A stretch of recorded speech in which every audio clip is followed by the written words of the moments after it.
The Italian peninsula, in the first millennium before the Common Era, was home to multiple distinct peoples, each with their own languages, political systems, and territorial ambitions.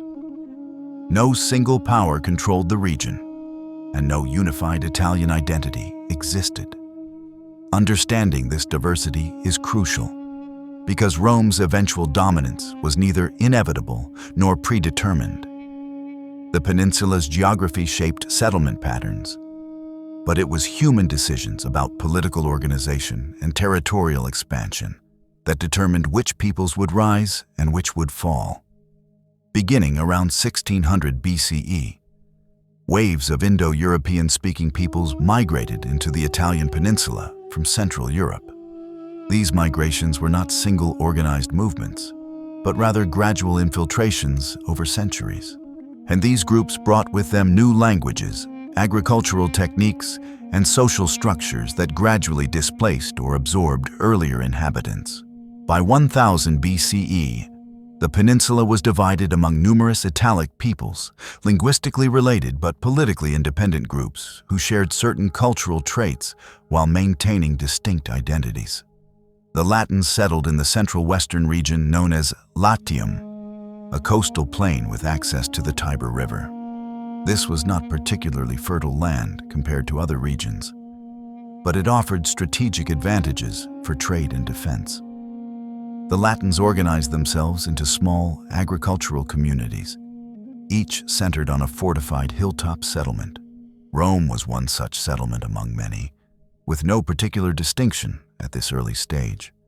Political authority in these communities rested with clan leaders and assemblies of male heads of households, a pattern common throughout central Italy.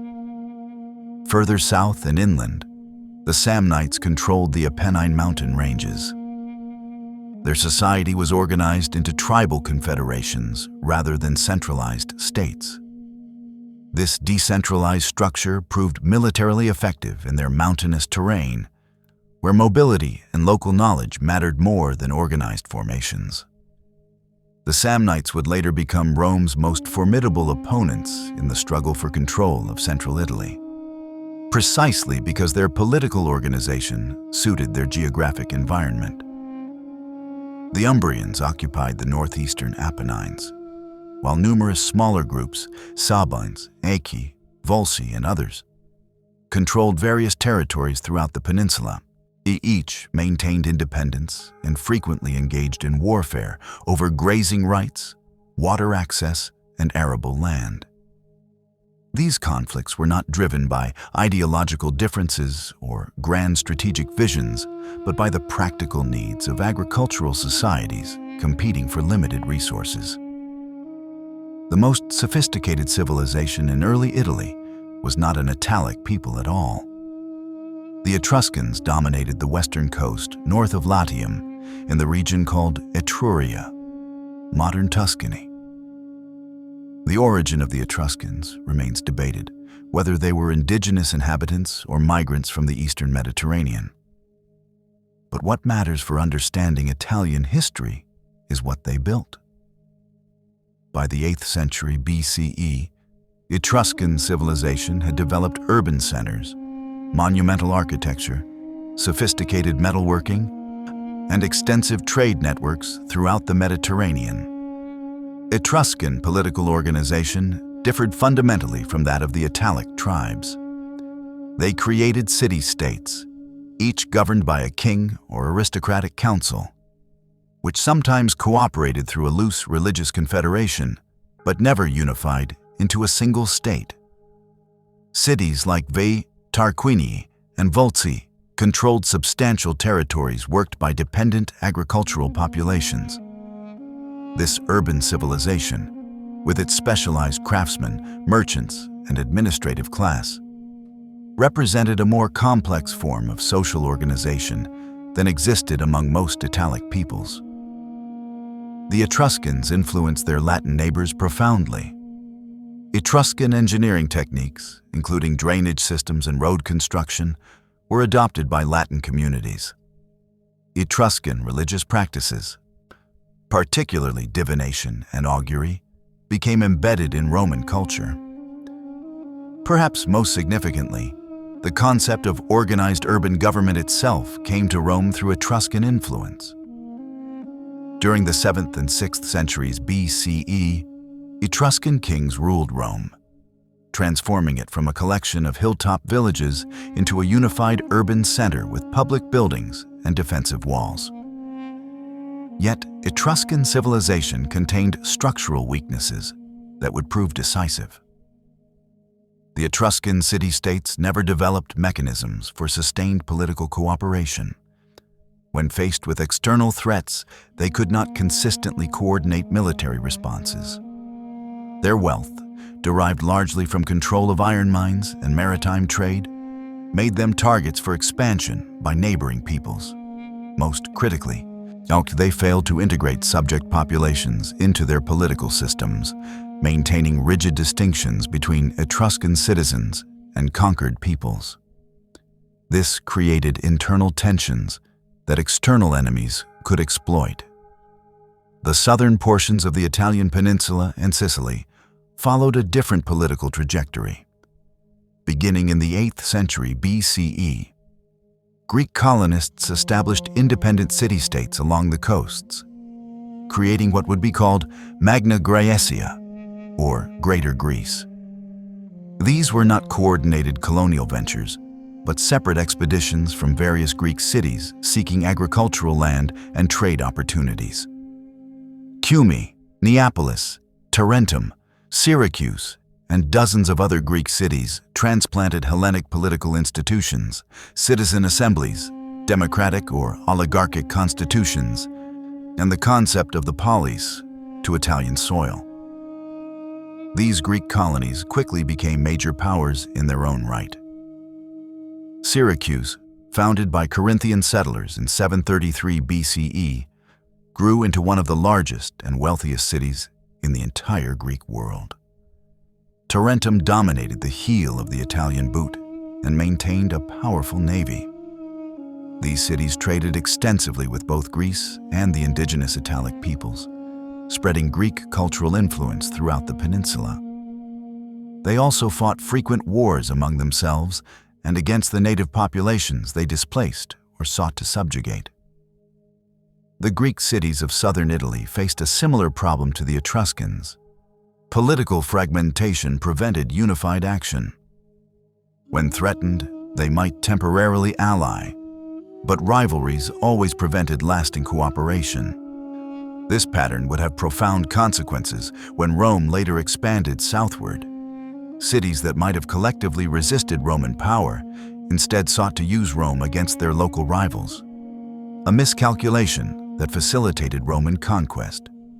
The Roman Republic that emerged after 509 BC was built on a fundamental principle: no single individual should hold unchecked power. This was not an abstract philosophical commitment, but a direct response to the experience of monarchy under Etruscan kings. The institutional structures Romans created to prevent the return of kingship shaped how Rome would expand across Italy and eventually the Mediterranean. Understanding these institutions is essential because they explain both Roman military success and the internal conflicts that would eventually destroy the Republic. Political authority in the Republic rested with several interlocking institutions that balanced and checked each other. 2 consuls, elected annually, held executive power and commanded armies. Neither consul could act without the other's consent, and their 1-year terms prevented the accumulation of personal power. The Senate, composed of roughly 300 men who had held public office, controlled finances, foreign policy, and provided continuity between annual magistracies. Popular assemblies elected officials and voted on legislation, though their actual influence was limited by how voting was organized to favor wealthy citizens.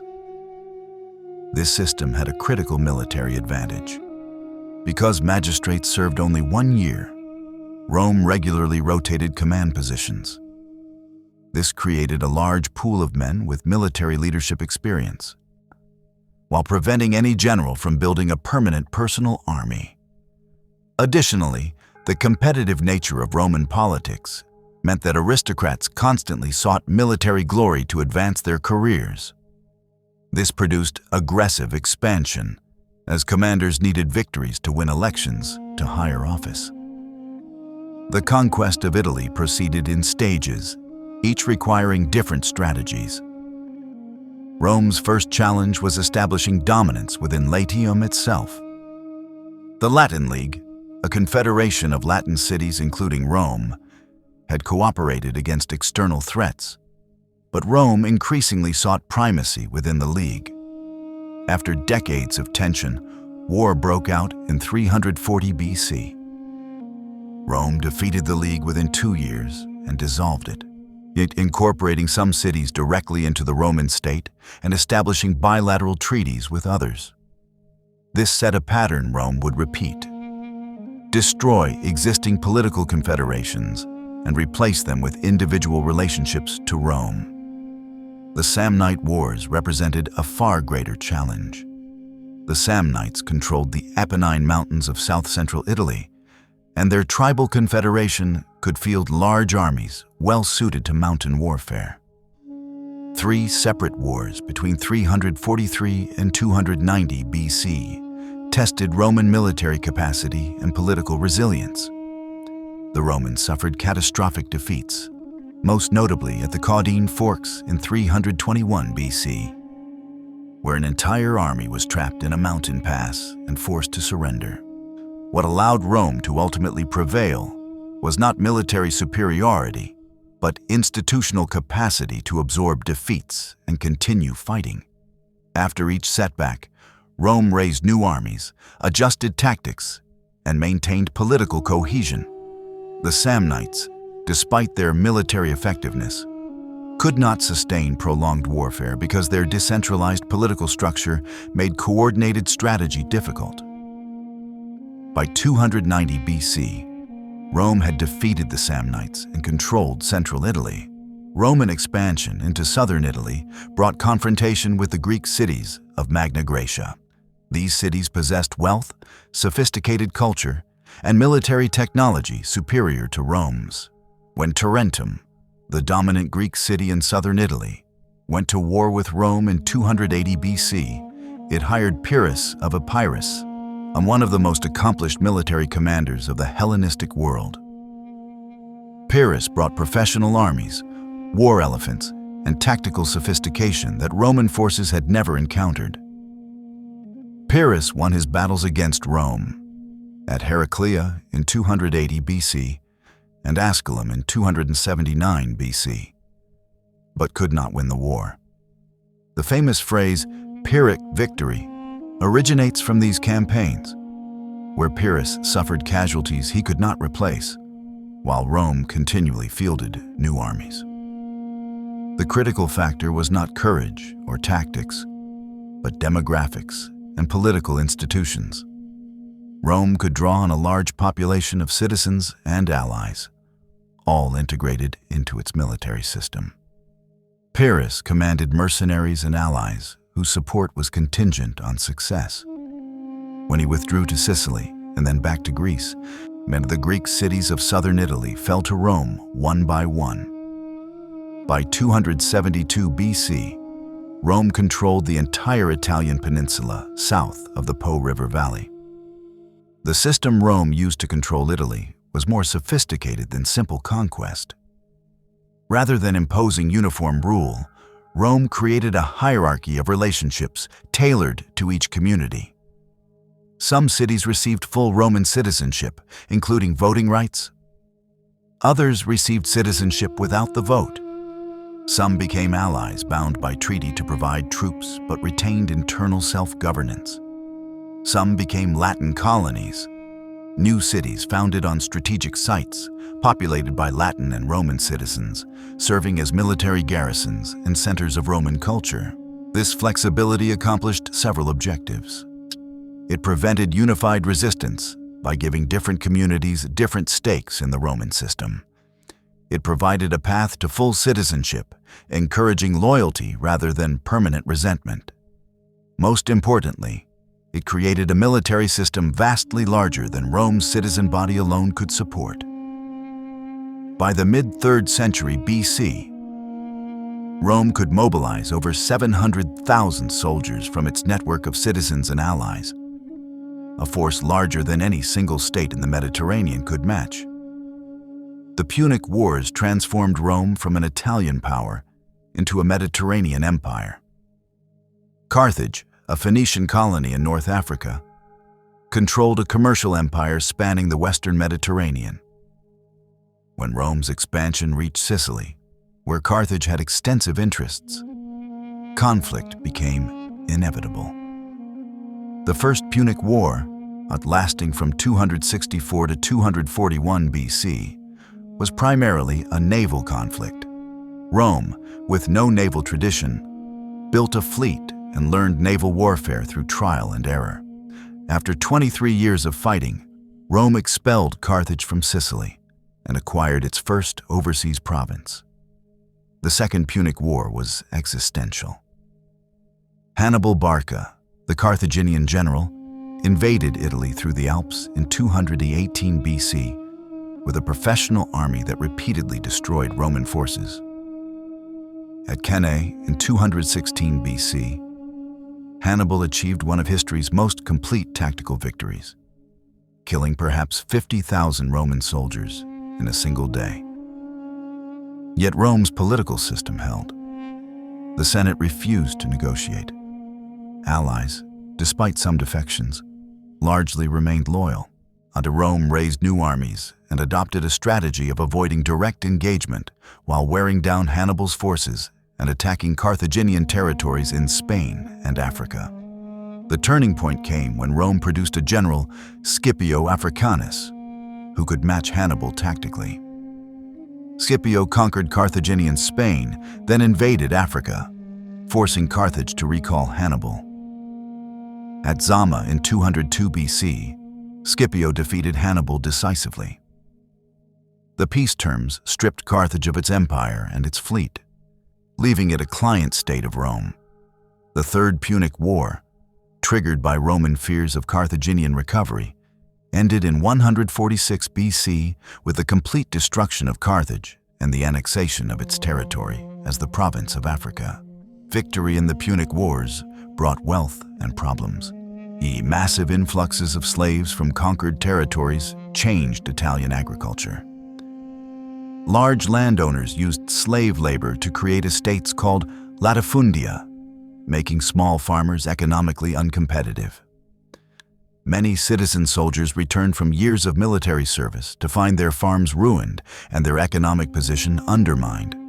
This created a landless urban population in Rome itself and a crisis in military recruitment, which depended on citizens who owned property.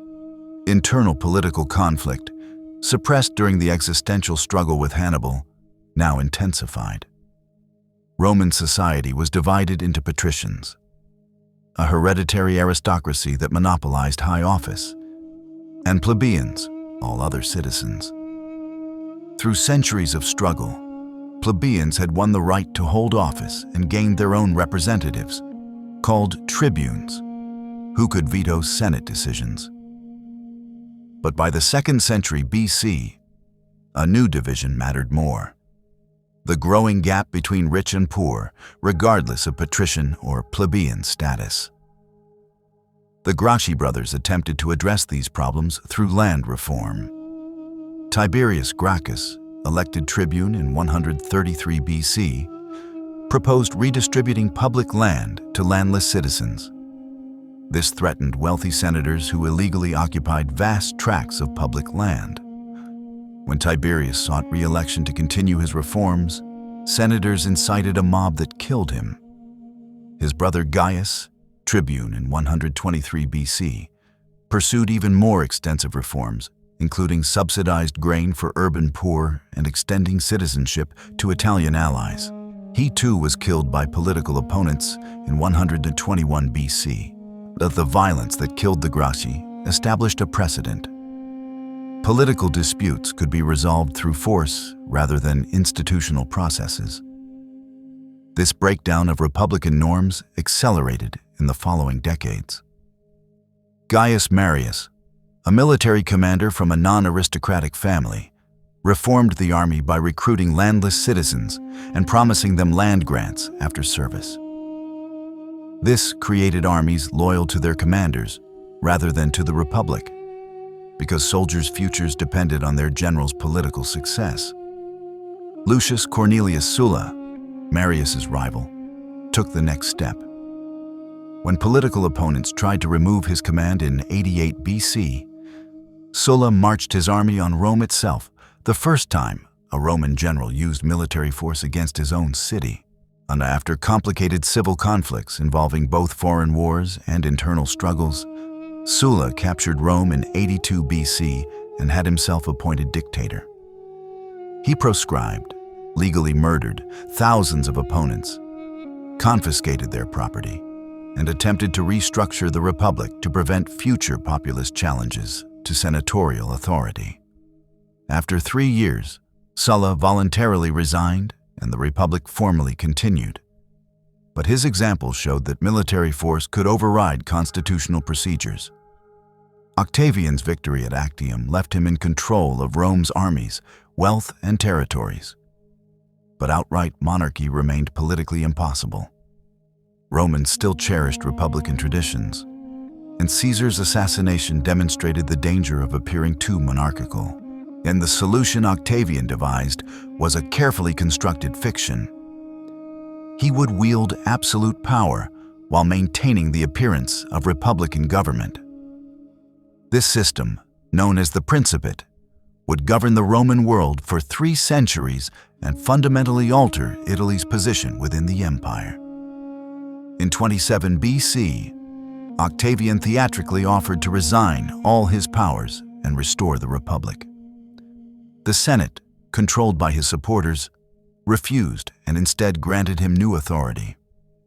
He received the title Augustus, meaning revered one, and was given a massive provincial command covering most areas where legions were stationed. He retained the powers of a tribune, allowing him to veto any decision and propose legislation. Most importantly, he controlled the army through his personal wealth and his authority to appoint commanders, and the Senate continued to meet. Magistrates were still elected and assemblies still voted, but real power rested with Augustus. This arrangement worked because Augustus was careful never to claim powers he did not need and to show deference to republican forms. He styled himself princeps, or first citizen, rather than king or dictator. He allowed the Senate to govern peaceful provinces while he administered military zones. He used his wealth to fund public works, entertainment, and grain subsidies, building popular support. When he died in 14 AD, after 41 years of rule, the transfer of power to his adopted son Tiberius occurred smoothly. The Principate had become the new constitutional reality. The institutional structure Augustus created proved remarkably stable. Emperors came from different families, and some were clearly incompetent or insane. Yet the system persisted because it separated the emperor's person from the imperial office. The Praetorian Guard, an elite military unit stationed in Rome, gained the power to make and unmake emperors, but they typically supported the institutional continuity even when removing individual rulers. Provincial administration functioned largely independent of whoever held supreme power. The Senate retained enough prestige and administrative function to provide continuity between reigns. The first 2 centuries of imperial rule, from Augustus through Marcus Aurelius, saw what later writers termed the Pax Romana. This was not universal peace, but rather the absence of major civil wars and the suppression of large-scale warfare within the empire. And the Mediterranean became a Roman lake where goods, people, and ideas moved with unprecedented freedom. Roads connected every province to the capital. A common legal framework governed commercial transactions. Latin spread throughout the Western Empire, Greek throughout the East. Cities flourished under local self-government, sending taxes to Rome but otherwise managing their own affairs. Italy occupied a privileged position within this system. Italian land was exempt from direct taxation, unlike the provinces. Italians had full citizenship rights, while most provincial inhabitants did not. The city of Rome itself became a vast consumer metropolis, importing grain from Egypt and North Africa, olive oil from Spain, and luxury goods from across the empire.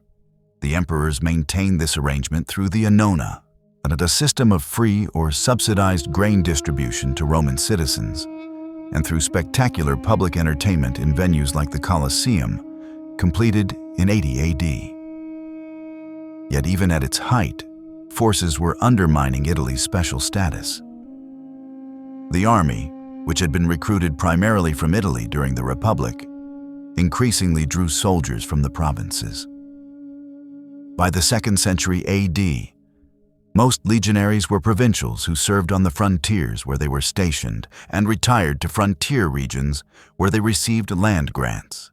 This shifted military loyalty away from Italy and created militarized frontier zones with little connection to the Italian heartland.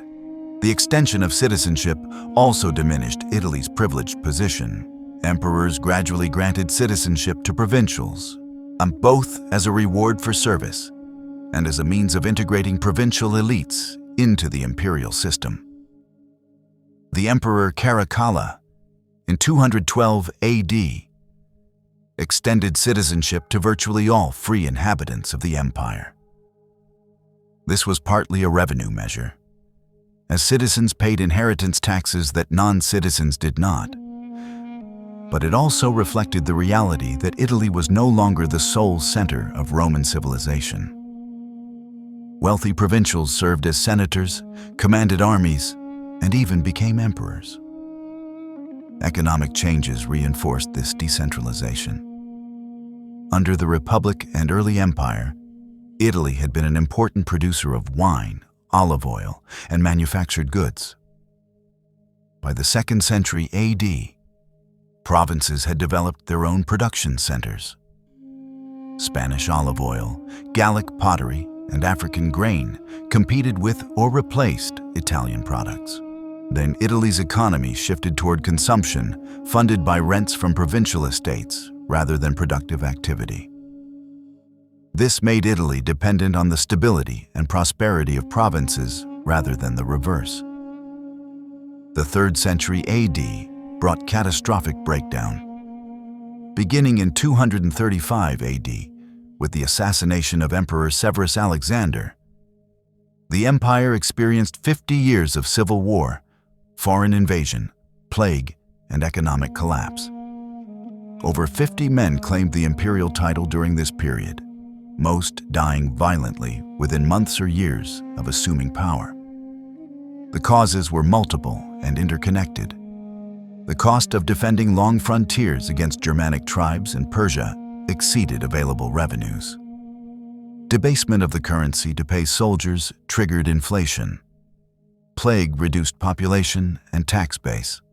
Provincial armies elevated their own commanders as emperors, triggering constant civil wars. Italy suffered particularly during this crisis.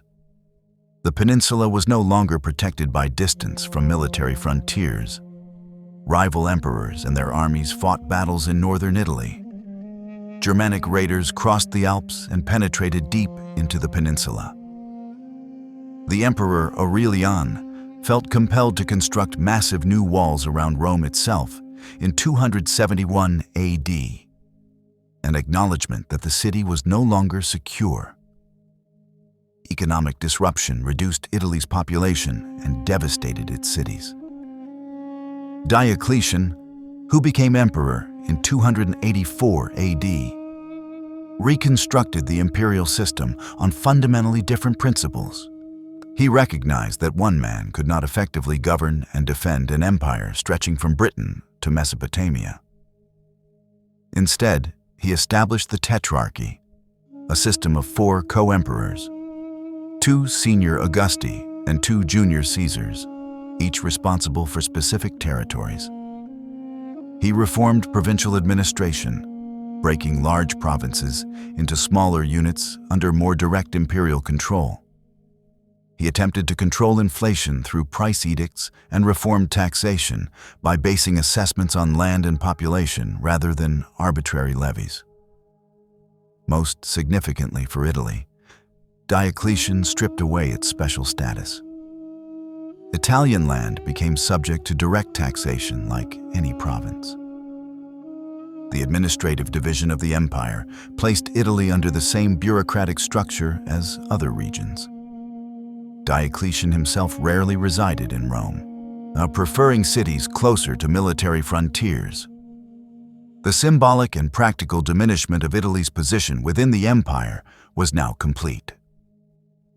The Tetrarchy collapsed into civil war after Diocletian's retirement in 305 AD. Constantine emerged victorious by 324 AD, reuniting the empire under his sole rule. His decisions would reshape the empire's geography of power in ways that made Italy permanently peripheral. In 330 AD, Constantine founded a new capital at Byzantium on the Bosporus, which he renamed Constantinople. This was not merely symbolic. He constructed a senate house, imperial palace, hippodrome, and defensive walls that made Constantinople a true rival to Rome. The logic behind this decision was straightforward. Where the empire's most dangerous frontiers were on the Rhine and Danube against Germanic tribes, and in Mesopotamia against Persia. An emperor based in Italy was weeks or months away from these threats. Constantinople offered a central location from which to respond to crises in either the Balkans or the East. The city controlled the straits between Europe and Asia, sat at the junction of major trade routes, and could be defended more easily than Rome with its long supply lines. Constantine's conversion to Christianity and his support for the Church created a new source of institutional authority that transcended the traditional Roman state. By the late 4th century, Christianity was the empire's dominant religion. The Bishop of Rome gained spiritual authority throughout the Western Empire, but the most important theological disputes and church councils occurred in the East, where the emperor resided.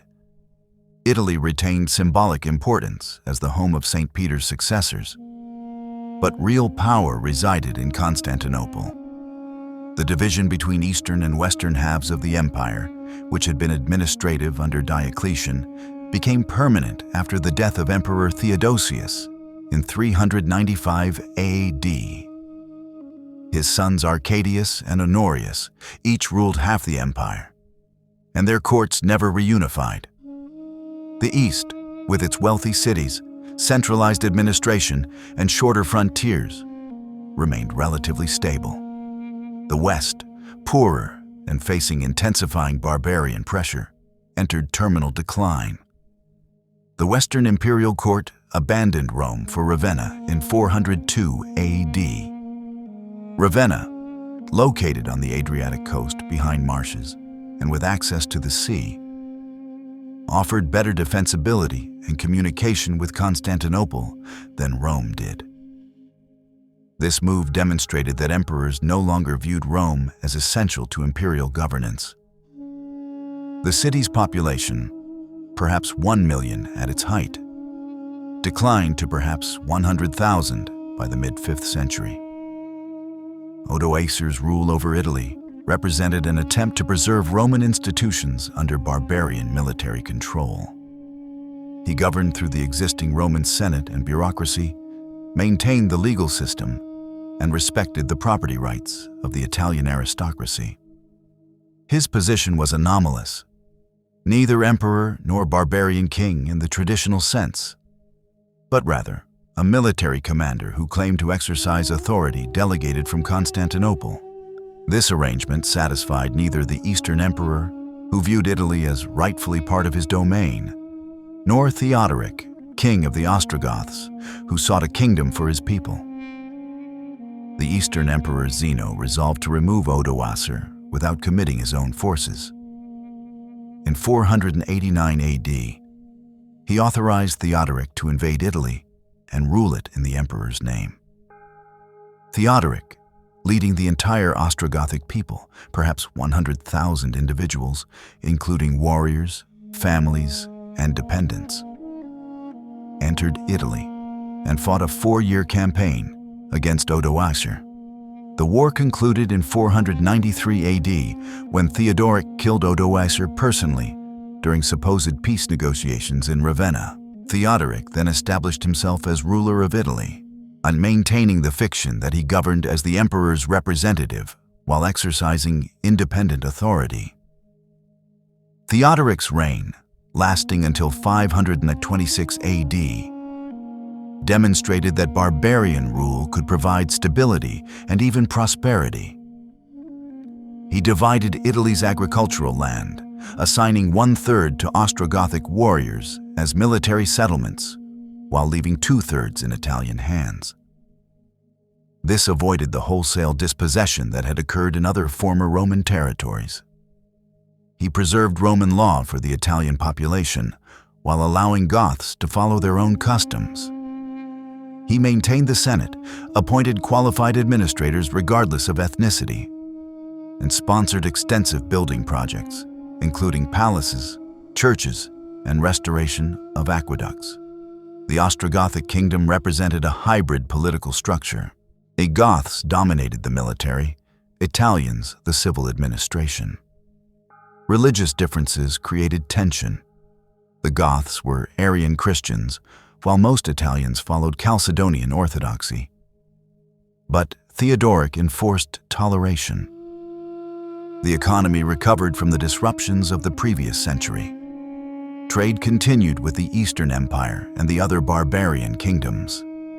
The city of Rome, though diminished, maintained its urban infrastructure and cultural prestige. Yet this arrangement contained inherent instabilities. Theodoric's legitimacy rested on recognition from Constantinople, but he exercised power independently. His Gothic warriors needed to maintain their military distinctiveness to justify their privileged position. But they were a minority surrounded by a much larger Italian population. The religious division between Arians and Chalcedonians became more problematic as the Eastern Emperor increasingly tied political loyalty to religious orthodoxy. Most fundamentally, the Ostrogothic kingdom lacked a clear succession mechanism. When Theodoric died in 526 AD, his grandson Athalaric inherited the throne as a child under his mother Amalasuntha's regency. The accession of Justinian as Eastern Emperor in 527 AD transformed the strategic situation. Justinian conceived an ambitious plan to restore the Roman Empire to its pre-barbarian extent. His ideology held that there was one Roman Empire, one Christian church, and one legitimate emperor. The barbarian kingdoms in the West were not sovereign states, but usurpations that must be corrected. This was not merely rhetoric. Justinian commanded substantial resources, an effective army under talented generals, and the institutional capacity to sustain long-distance military campaigns. Justinian's general Belisarius first demonstrated Byzantine military capability by conquering the Vandal kingdom in North Africa in 533 to 534 AD. This rapid victory encouraged Justinian to pursue the reconquest of Italy. The political situation in the Ostrogothic kingdom provided a pretext. In 535 AD, Amalasuntha was murdered by Gothic nobles, giving Justinian a justification for intervention. He framed the coming war not as conquest, but as the restoration of legitimate imperial authority against barbarian usurpers.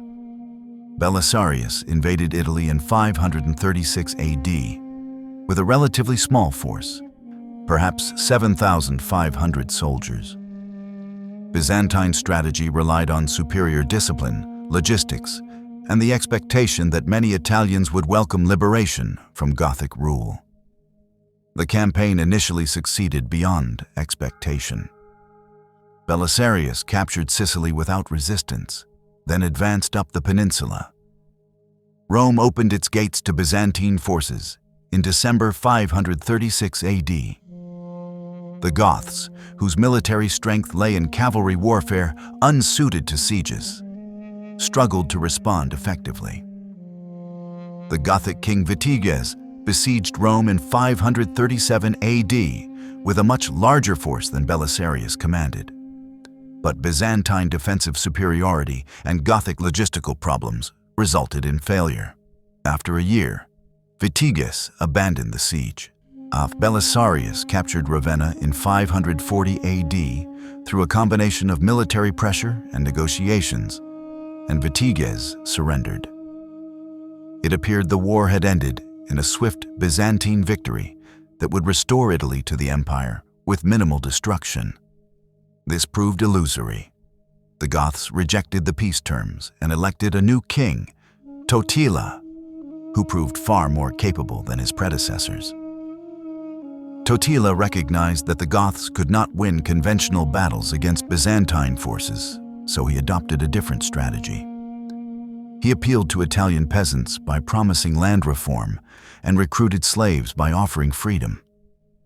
He avoided direct confrontation with Byzantine armies while capturing cities through siege and cutting their supply lines. Most importantly, he systematically destroyed the economic infrastructure that supported Byzantine occupation. The war entered a devastating phase from 542 to 552 AD. Totila recaptured most of Italy, including Rome, which changed hands multiple times. Cities were besieged repeatedly, their populations expelled or starved, their buildings dismantled for building materials. Agricultural production collapsed as armies lived off the land and farmers abandoned their fields. Plague, which had spread from the Eastern Empire, killed a significant portion of Italy's already declining population. The economic and demographic catastrophe far exceeded anything Italy had experienced during the barbarian migrations. Justinian, committed to reconquest regardless of cost, sent a new commander, Narses, with substantial reinforcements. Narses defeated and killed Totila at the Battle of Taganai in 552 AD, then hunted down the remaining Gothic resistance. The last Gothic strongholds fell in 561 AD, ending 25 years of warfare. Byzantine victory was complete, but the prize was devastated. Cities lay in ruins, population had declined by perhaps 1/3, agricultural land had reverted to wilderness, and the infrastructure of roads, aqueducts, and public buildings was largely destroyed. The Byzantine administration established in Italy faced an impossible task. The peninsula had been conquered at enormous expense, but generated minimal revenue. The war had consumed resources that would take generations to restore. Byzantine officials imposed heavy taxation to fund the occupation, but a depleted population could not bear the burden.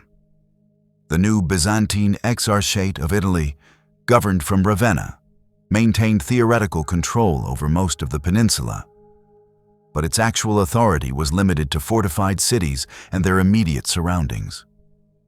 The Lombards, who entered Italy in 568 AD, were not a unified nation, but a confederation of semi-independent war bands, led by dukes who owed loose allegiance to a king. Unlike the Ostrogoths under Theodoric, who had attempted to preserve Roman administrative structures, the Lombards dismantled what remained of Byzantine provincial organization in the territories they conquered. They settled as a warrior aristocracy ruling over a subject Italian population, creating a political system based on military lordship rather than Roman legal principles. Lombard conquest proceeded rapidly in northern Italy. By 572 AD, they controlled the Po River Valley and established their capital at Pavia. From this base, they expanded south along the peninsula, but their advance was neither systematic nor complete. Geography shaped the conquest pattern. The Lombards took the interior territories and mountain valleys, while Byzantine forces retained coastal cities and areas accessible by sea. This created a checkerboard of competing jurisdictions rather than clearly defined borders. Two Lombard duchies in southern Italy, Spoleto and Benevento, developed separately from the northern kingdom. The dukes of Spoleto and Benevento operated with effective independence, sometimes cooperating with the king in Pavia, sometimes pursuing their own policies, and occasionally allying with Byzantines against other Lombards. This fragmentation was not a temporary condition, but a permanent feature of Lombard political organization. The king lacked the institutional mechanisms to enforce obedience on powerful dukes who commanded their own military forces and controlled substantial territories. The Byzantine presence in Italy contracted to defensible strongholds. The Exarchate of Ravenna remained the administrative center of Byzantine Italy, connected by sea to Constantinople. Byzantine forces held Rome and a corridor of territory linking it to Ravenna. They controlled southern coastal cities including Naples, Amalfi, and Gaeta. In the far south, they retained Calabria and portions of Apulia. Sicily remained firmly Byzantine. When this fragmented territorial holding reflected Byzantine strategic priorities, maintain positions that could be reinforced and supplied by sea while abandoning the interior to the Lombards. The Exarch of Ravenna, the emperor's representative in Italy, commanded limited military forces and struggled to defend even these reduced holdings. Byzantine military resources were committed primarily to the eastern frontier against Persia and to defending Constantinople against Avars and Slavs. Italy was peripheral to these vital interests. The Exarch's main tools were diplomacy and subsidy payments to Lombard dukes, playing them against each other and against their king. This Byzantine strategy of dividing enemies worked so long as the Lombards remained politically fragmented, but it depended on conditions outside Byzantine control. The bishops of Rome emerged as an independent power center during this period. The papacy had accumulated substantial landholdings throughout Italy, making the Pope one of the largest landowners in the peninsula. These estates, called the Patrimony of St. Peter, generated revenue that gave the papacy economic independence. As Byzantine administrative capacity declined, bishops of Rome increasingly took responsibility for feeding the city's population, maintaining infrastructure, and negotiating with Lombard dukes who threatened Roman territory. Pope Gregory I, who held office from 590 to 604 AD, exemplified this transition from spiritual to temporal authority. He organized the defense of Rome against Lombard attacks when the Exarch in Ravenna could not or would not help. He negotiated directly with the Lombard king, bypassing Byzantine officials. He administered papal estates with efficiency that Byzantine provincial government could not match. His extensive correspondence with bishops throughout Western Europe established the papacy as a source of authority independent of imperial government. The theological basis for papal political power developed gradually. The doctrine of Petrine supremacy, that the Bishop of Rome held special authority as the successor of St. Peter, had long been asserted by Roman bishops, but Eastern Christians and Eastern emperors did not uniformly accept this claim. During the 7th and 8th centuries, theological disputes between Rome and Constantinople over iconoclasm and other issues widened the breach. And when Byzantine emperors attempted to enforce theological positions that Rome rejected, the papacy had both motive and opportunity to seek protection from powers other than Byzantines. The Lombard kingdom faced its own internal contradictions. Kings attempted to centralize authority and reduce ducal independence, but this provoked resistance from dukes who valued their autonomy. When Lombard kings tried to expand territory by conquering Byzantine holdings, they united Byzantines and the papacy against them. When they tolerated Byzantine and papal independence, they appeared weak to their own followers. The most successful Lombard kings, like Liutprand, who ruled from 712 to 744 AD, they balanced these competing pressures by alternating between military pressure on Rome and diplomatic accommodation with the papacy. The Lombards gradually converted from Arianism to Chalcedonian Christianity, eliminating one source of conflict with the Italian population and the papacy. This religious integration did not lead to political unification, however. The distinction between Lombard warriors and Italian subjects persisted through separate legal codes. Lombards lived under Lombard law, Romans under Roman law, with different rules for property ownership, inheritance, and dispute resolution. This legal dualism reflected social reality. Two peoples sharing territory, but maintaining distinct identities and privileges.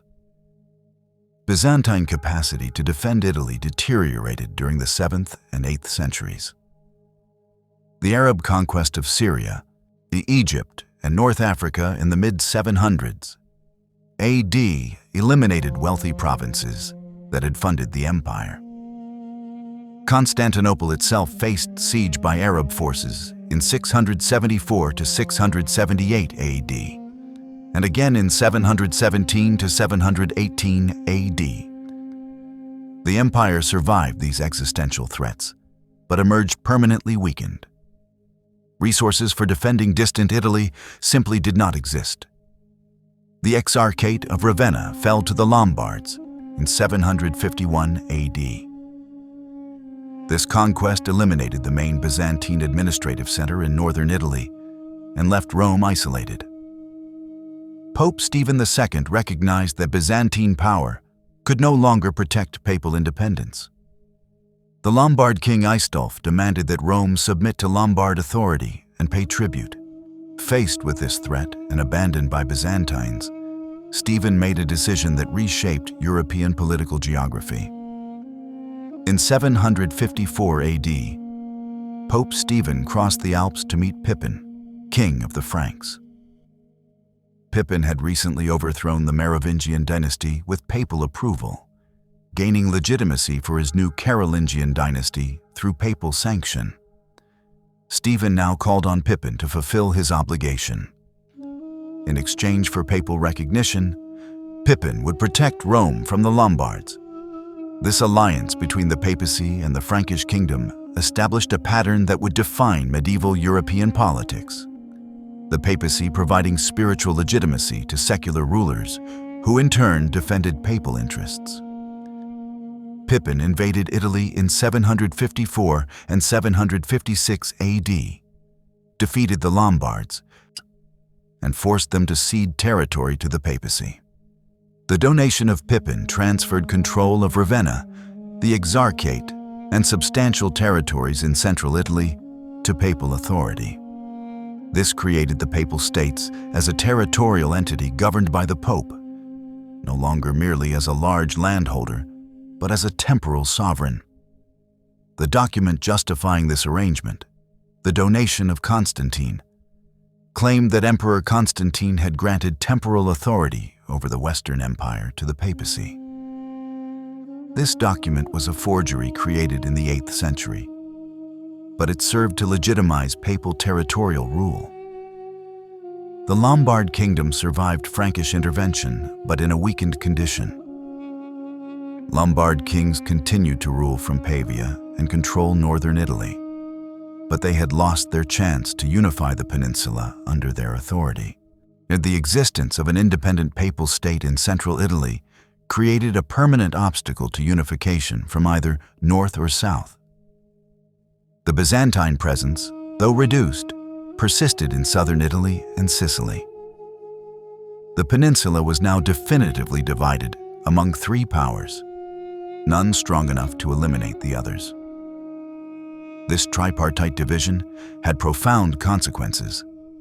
It meant that no single political authority could develop the institutional capacity to govern the entire peninsula.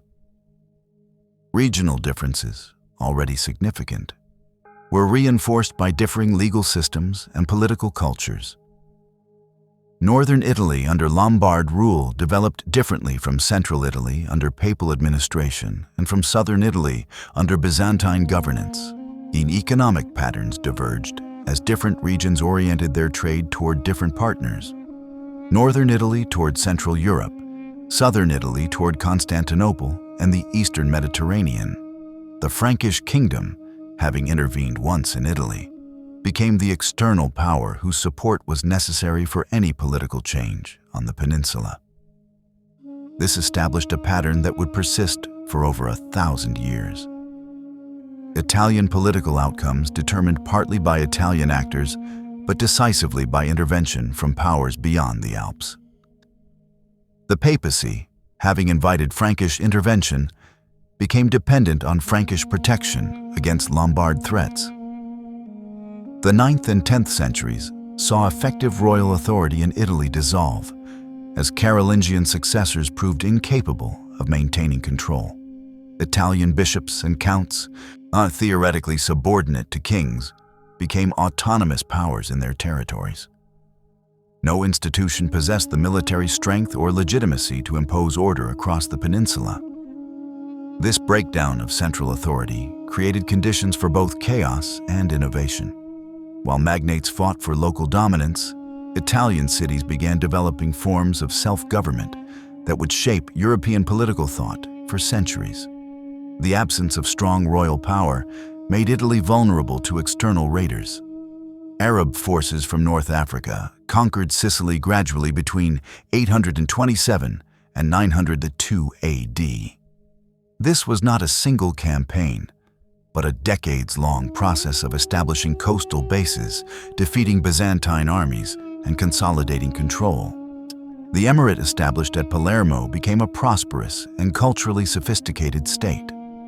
Arab Sicily developed advanced agriculture, introducing crops like citrus fruits and sugarcane, maintained extensive trade networks connecting the Mediterranean with the Islamic world, and fostered scholarship in mathematics, medicine, and philosophy.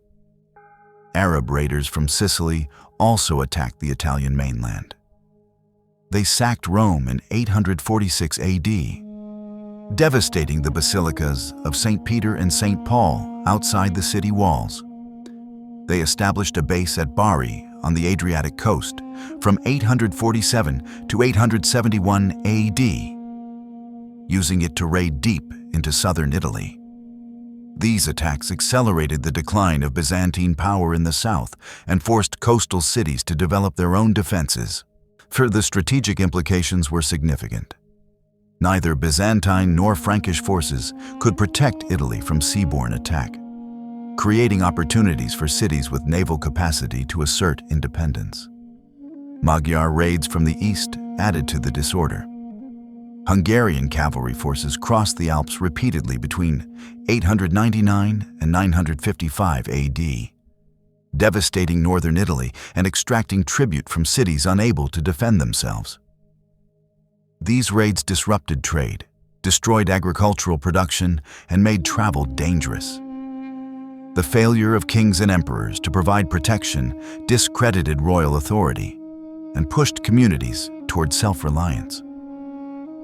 The Holy Roman Empire, formally created when Otto I received the imperial crown in 962 AD, claimed authority over Italy, but exercised limited real control. German emperors held northern Italy as the Kingdom of Italy, theoretically subject to imperial governance. In practice, their authority depended on periodic military expeditions across the Alps to enforce submission. When emperors were present with armies, Italian bishops and nobles acknowledged imperial authority. When emperors departed, local powers resumed autonomous action. This pattern of theoretical imperial supremacy and practical independence characterized northern and central Italy for centuries. Southern Italy followed a different trajectory. Byzantine authority slowly eroded as local commanders became de facto independent rulers while maintaining nominal loyalty to Constantinople. Our Norman adventurers arrived in southern Italy during the early 11th century as mercenaries in the service of various Lombard and Byzantine factions. These Normans recognized opportunities in the fragmented political landscape. Through military skill and strategic marriages, Norman leaders carved out territories for themselves. By 1059 AD, the Norman leader Robert Guiscard controlled much of Apulia and Calabria. His brother Roger began the conquest of Sicily from Arab control in 1061 AD. The investiture controversy fundamentally altered the relationship between empire and papacy. The dispute originated in conflicting claims over who possessed authority to appoint bishops. Bishops held both spiritual responsibilities and temporal power as governors of cities and landowners of extensive territories. Emperor Henry IV insisted that emperors held the right to invest bishops with their offices, as Carolingian and Ottonian emperors had done for centuries. Pope Gregory VII asserted that only the Church could appoint spiritual leaders, and that papal authority superseded imperial power because spiritual concerns outranked temporal ones. This was not merely a jurisdictional dispute, but a fundamental question about the nature of political authority. Gregory excommunicated Henry in 1076 AD and declared him deposed, releasing his subjects from their oaths of loyalty. Henry responded by declaring Gregory deposed, but German nobles used the conflict to challenge royal authority. Henry was forced to cross the Alps in winter and submit to the Pope at Canossa in 1077 AD, performing public penance to receive absolution. This dramatic confrontation established a precedent. Popes could challenge imperial authority and use excommunication as a political weapon. The investiture controversy created factions in Italy that persisted for centuries. Supporters of imperial authority became known as Ghibellines, while supporters of papal power were called Guelphs. These labels oversimplify complex local politics. In many Italian cities, Guelph and Ghibelline factions represented competing families and economic interests who used the empire-papacy conflict to legitimize their struggles for local power. A family might support the Guelph cause in one generation and the Ghibelline cause in the next if local circumstances changed. And the actual doctrinal issues mattered less than the opportunity to claim external support for internal conflicts. While emperors and popes contested authority over Italy, Italian cities were developing institutions that made both imperial and papal governance increasingly irrelevant. The communal movement began in the late 11th century, when leading citizens in various cities formed sworn associations to govern their communities collectively. These communes emerged from practical needs: defense against external threats, regulation of trade and craft production, administration of justice, and maintenance of public infrastructure. In the absence of effective royal government, urban populations organized to perform these functions themselves. The commune's institutional structure varied by city but shared common features. An assembly of citizens, typically limited to heads of households from established families, elected magistrates called consuls who exercised executive authority for limited terms, usually 1 year. A council advised the consuls and approved major decisions. The commune possessed its own finances through taxation, maintained military forces through citizen militia service, enacted legislation, and administered justice through its own courts. This was republican government in the classical Roman sense. Collective decision-making by citizens rather than rule by a monarch. The commune successfully defended their autonomy through military force when necessary. In 1076 AD, Milan defeated Emperor Henry IV's forces and forced him to abandon his siege of the city. Other cities followed Milan's example, forming leagues for mutual defense. The Lombard League, organized in 1167 AD, united numerous northern Italian cities in resistance to Emperor Frederick Barbarossa. At the Battle of Legnano in 1176 AD, the League's forces defeated imperial armies, forcing Frederick to recognize communal independence through the Peace of Constance in 1183 AD. The maritime republics developed distinct characteristics due to their naval orientation. Venice, built on lagoon islands, had never been fully integrated into any mainland power structure.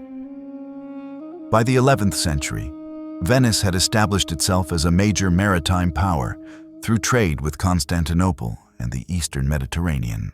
The Venetian Republic developed a complex constitutional system with a doge elected for life, councils representing different citizen groups, and elaborate checks to prevent concentration of power. Venice's prosperity derived from serving as intermediary between Western Europe and the Byzantine and Islamic worlds, importing luxury goods, spices, and silk in exchange for European timber, metals, and slaves. Genoa emerged as Venice's great rival, controlling trade routes in the Western Mediterranean. Genoese merchants established colonies from Spain to the Black Sea.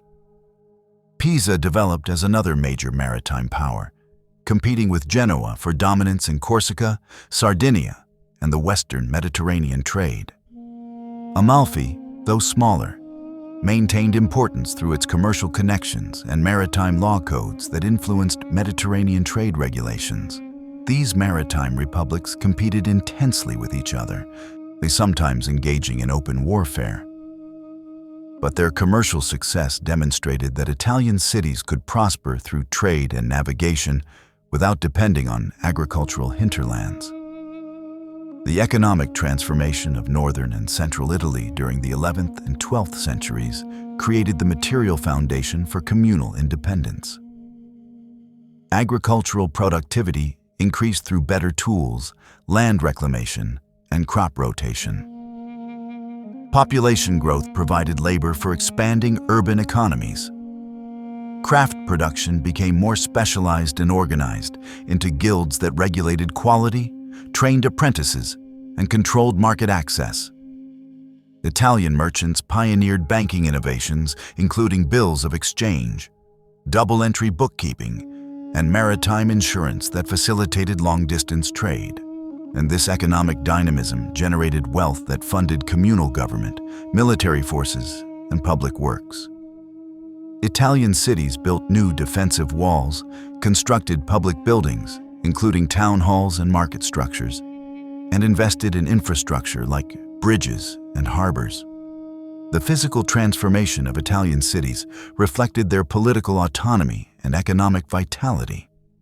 Unlike cities in other parts of Europe that remained subject to royal or noble control, Italian communes governed themselves and kept the profits of their economic activities. The papacy itself became a territorial power comparable to other Italian states. The papal states stretched across central Italy from Rome to the Adriatic. Popes governed this territory directly through appointed officials, while simultaneously claiming spiritual authority over all Christendom. This dual role created inherent conflicts. As temporal rulers, popes pursued the same territorial and political interests as secular princes, including warfare, alliance-making, and revenue collection. As spiritual leaders, they claimed to stand above such worldly concerns. The contradiction was never resolved and frequently damaged papal credibility when spiritual authority was deployed for obviously political purposes. Emperor Frederick Barbarossa attempted to reassert imperial control over northern Italy through multiple invasions between 1154 and 1185 AD. He claimed that imperial authority derived from Roman law and that Italian cities had usurped powers that rightfully belonged to the emperor. His military campaigns achieved temporary success, with imperial forces occupying cities and installing imperial officials. But the costs of maintaining armies in Italy exceeded the revenues that could be extracted. And once imperial forces withdrew, communes resumed self-government. The Peace of Constance represented imperial recognition that the communes could not be permanently subjugated without resources the empire did not possess. The communal system that had brought self-government to Italian cities contained inherent instabilities that became acute during the 13th century. And our republics functioned effectively when wealthy citizens could reach consensus on major decisions and when military threats remained manageable. As social divisions deepened and conflicts intensified, communes increasingly turned to single individuals to restore order. This transition from collective government to rule by signori, lords who held power through force, wealth, or popular acclamation rather than hereditary right, fundamentally altered Italian political structures while maintaining republican forms as legitimizing fictions. Milan exemplified this transformation. The city had been governed by competing noble families organized into factions. Violence between these factions made stable government impossible. In 1240, the commune appointed an outsider as podesta, or chief magistrate, and hoping a neutral figure could impose order. This expedient became permanent practice. Cities hired professional administrators and military commanders, often from other cities, to serve as neutral arbiters. These officials gradually accumulated powers beyond their original mandates, especially command of mercenary forces that replaced unreliable citizen militias. The Visconti family rose to dominance in Milan through such mechanisms. Archbishop Ottone Visconti used his ecclesiastical position and military skill to become de facto ruler of Milan in 1277 AD. His descendants formalized their position, holding titles like Captain of the People or Imperial Vicar that provided legal justification for what was effectively monarchical power. By 1395 AD, Nonno Gian Galeazzo Visconti obtained the title Duke of Milan from the emperor, transforming his family's position from de facto to de jure sovereignty. Milan became a territorial state expanding through conquest of neighboring cities, creating a duchy that controlled much of Lombardy. Florence followed a different path that nonetheless reached similar conclusions. The city's republican institutions remained more robust than Milan's. But internal conflicts between rival factions, originally Guelphs and Ghibellines, later subdivided into white and black Guelphs, made stable government difficult. The Medici family achieved dominance not through military force, but through banking wealth and careful political manipulation. Cosimo de' Medici, who became the city's effective ruler in 1434 AD, and never held formal office beyond brief terms in standard magistracies. Instead, he controlled elections, dispensed patronage, and used his bank's resources to reward supporters and punish opponents. The Medici system represented a sophistication absent in cruder tyrannies. Florence maintained its republican constitution and electoral processes. Citizens continued to participate in councils and assemblies, but the outcomes were predetermined through mechanisms Cosimo controlled. This allowed Florence to preserve its republican self-image while functioning as a principality. Later, Medici rulers formalized their position, eventually taking the title Grand Duke of Tuscany. But the pattern established by Cosimo, power exercised through manipulation of republican institutions rather than their abolition, proved remarkably durable. Their Venice presented a contrasting case. The Venetian Republic did not transform into a signoria, but rather into an oligarchy that successfully prevented any individual from accumulating dominant power. The Great Council, comprising over 1,000 nobles, elected all magistrates and the Doge. In 1297 AD, Venice implemented the serrata, or closing, which restricted political participation to families already in the Great Council. This created a closed hereditary aristocracy, elaborate constitutional mechanisms, complex election procedures, short terms of office, councils that checked each other, and severe penalties for corruption. prevented concentration of power. Venice remained a republic, but one controlled by a narrow aristocratic elite rather than a broad citizenry or single ruler. The transformation to signori had economic and military causes. Warfare between Italian states became more frequent and professional in the 13th and 14th centuries.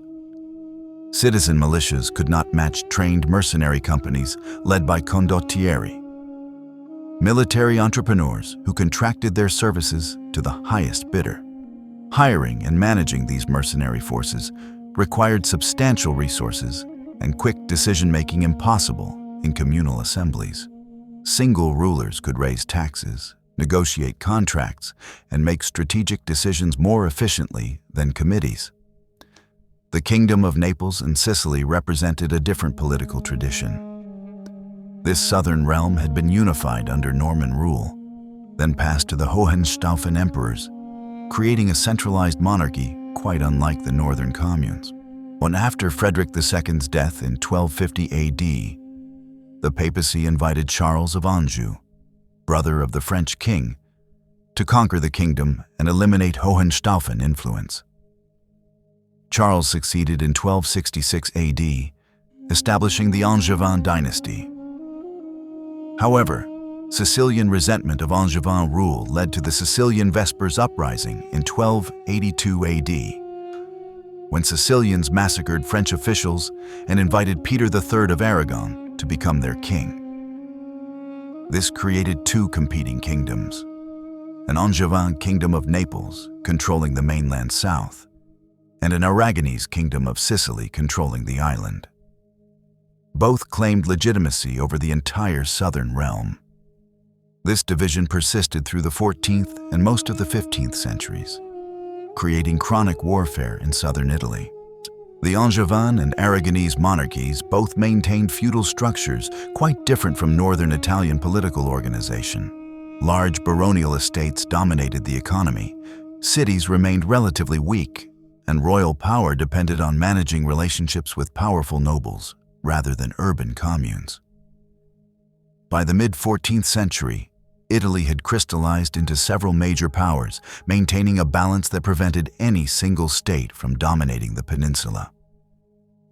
The major players were the Duchy of Milan, the Republic of Florence, the Republic of Venice, the Papal States, and the Kingdom of Naples.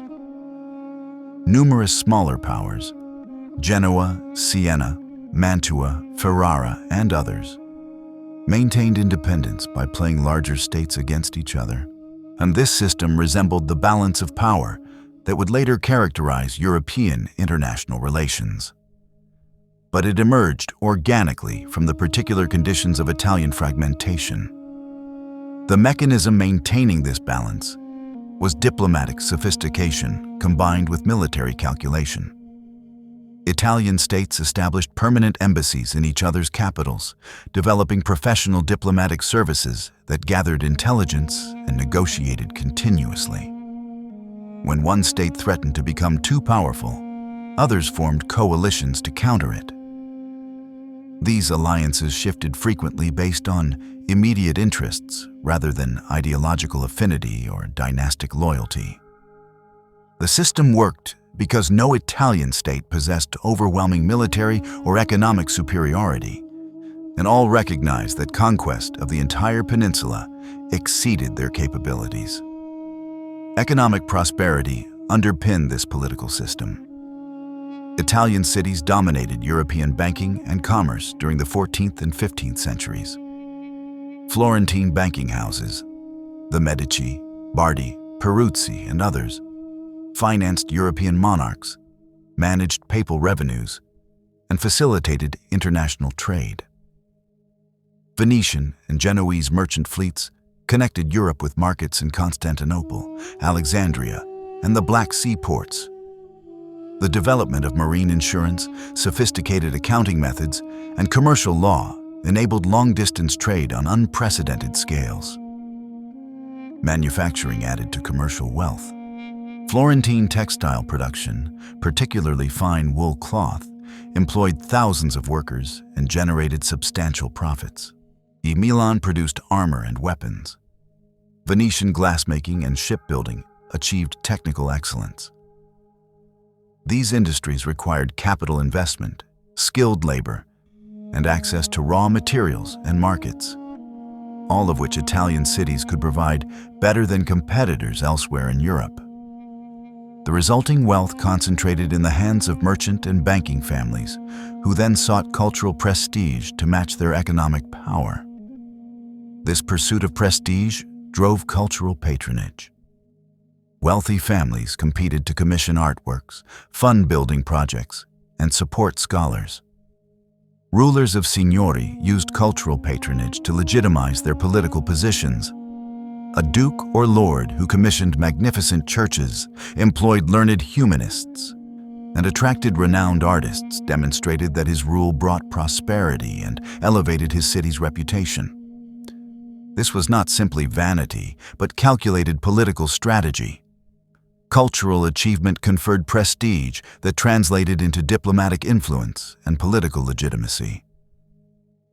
The Papal States remained unique in combining spiritual authority with temporal power. Popes of this period were primarily concerned with maintaining and expanding their territorial holdings in central Italy. They faced the same problems as other Italian rulers: rebellious subject cities, ambitious neighbors, and insufficient military force. The Avignon papacy from 1309 to 1377 AD, when popes resided in France under French royal influence, weakened papal control over Rome and the Papal States. Local nobles and communes established de facto independence during this period. The Great Schism from 1378 to 1417 AD further damaged papal authority. Competing popes in Rome and Avignon, later joined by a third claimant in Pisa, each claimed legitimacy and excommunicated the others. This spectacle undermined the papacy's spiritual prestige and demonstrated its primarily political character. The resolution of the schism at the Council of Constance in 1417 AD restored a single papacy, but 15th century popes focused largely on recovering territorial control in central Italy and participating in Italian balance of power politics rather than spiritual reform. On the cultural and intellectual movement known as the Renaissance emerged from the specific political and economic conditions of 14th and 15th century Italy. This was not an inevitable flowering of human genius, but rather the product of particular institutional arrangements. Wealthy merchants and bankers seeking social prestige, competing city-states using culture as political capital, and the rediscovery of classical texts providing new frameworks for understanding human society and nature. Understanding the Renaissance requires examining not just artistic masterpieces and intellectual achievements, but the patronage systems, educational institutions, and political motivations that made such achievements possible and valued. Humanism, the intellectual foundation of Renaissance culture, far originated in Italy's universities and rhetorical schools during the 14th century. Humanists advocated studying classical Latin and Greek texts, not merely as theological references, but as guides to eloquence, moral philosophy, and civic virtue. Francesco Petrarca, known as Petrarch, who lived from 1304 to 1374 AD, exemplified this approach. He collected classical manuscripts, wrote letters imitating Cicero's style, and argued that studying ancient Rome's great writers and statesmen could improve contemporary moral and political life. This was fundamentally different from medieval scholasticism, which had integrated classical philosophy, particularly Aristotle, into Christian theology. Humanists valued classical texts for their own sake, studying Roman history for lessons about republican government, reading Cicero for rhetorical technique, and examining Greek philosophy beyond its theological applications. This shift did not reject Christianity, but argued that classical learning complemented Christian truth and that studying how ancient Romans achieved greatness could teach contemporary Italians how to govern themselves effectively. The political utility of humanist education became apparent quickly. City-states needed administrators who could write eloquent letters, compose legal documents, deliver persuasive speeches, and represent their cities diplomatically. Humanist training provided exactly these skills. Wealthy families sent sons to study with humanist teachers, learning Latin grammar, rhetoric, ancient history, and moral philosophy. These educated young men then entered government service or commercial careers where their skills proved valuable. The demand for humanist education created opportunities for scholars who could teach it. Establishing a market for classical learning, Florence became the center of humanist culture for specific structural reasons. The city's republican government, even under Medici domination, valued eloquence and historical knowledge about ancient republics. Florentine merchants accumulated wealth from banking and textile production that they sought to convert into social prestige. The city's guild-based political system allowed wealthy merchants to rise to political prominence, creating a class of newly powerful families eager to establish cultural credentials. These families competed to fund scholarship, collect manuscripts, and employ learned men. Coluccio Salutati, who served as Florence's chancellor from 1375 to 1406 AD, demonstrated humanism's political application. His letters defending Florence's independence and attacking its enemies were so effective that Milan's Duke Gian Galeazzo Visconti reportedly declared that Salutati's pen caused more damage than 1,000 Florentine horsemen. This was not hyperbole, but recognition that well-crafted arguments could influence diplomatic outcomes and shape how other states perceived Florence's actions. The recovery and translation of classical texts provided new intellectual resources. Byzantine scholars fleeing the Ottoman advance brought Greek manuscripts to Italy. Italian scholars searched monastery libraries throughout Europe for lost Roman texts. The Council of Florence in 1438 to 1439 AD, attempting to reunify Eastern and Western Christianity, brought Greek theologians and philosophers to Italy, who taught Greek to Italian scholars. This influx of texts and teachers made possible serious engagement with Greek philosophy, drama, and science beyond the limited works available during the Middle Ages. Neoplatonism, based on the philosophy of Plato and later Greek commentators, offered an alternative to Aristotelian frameworks that had dominated medieval thought.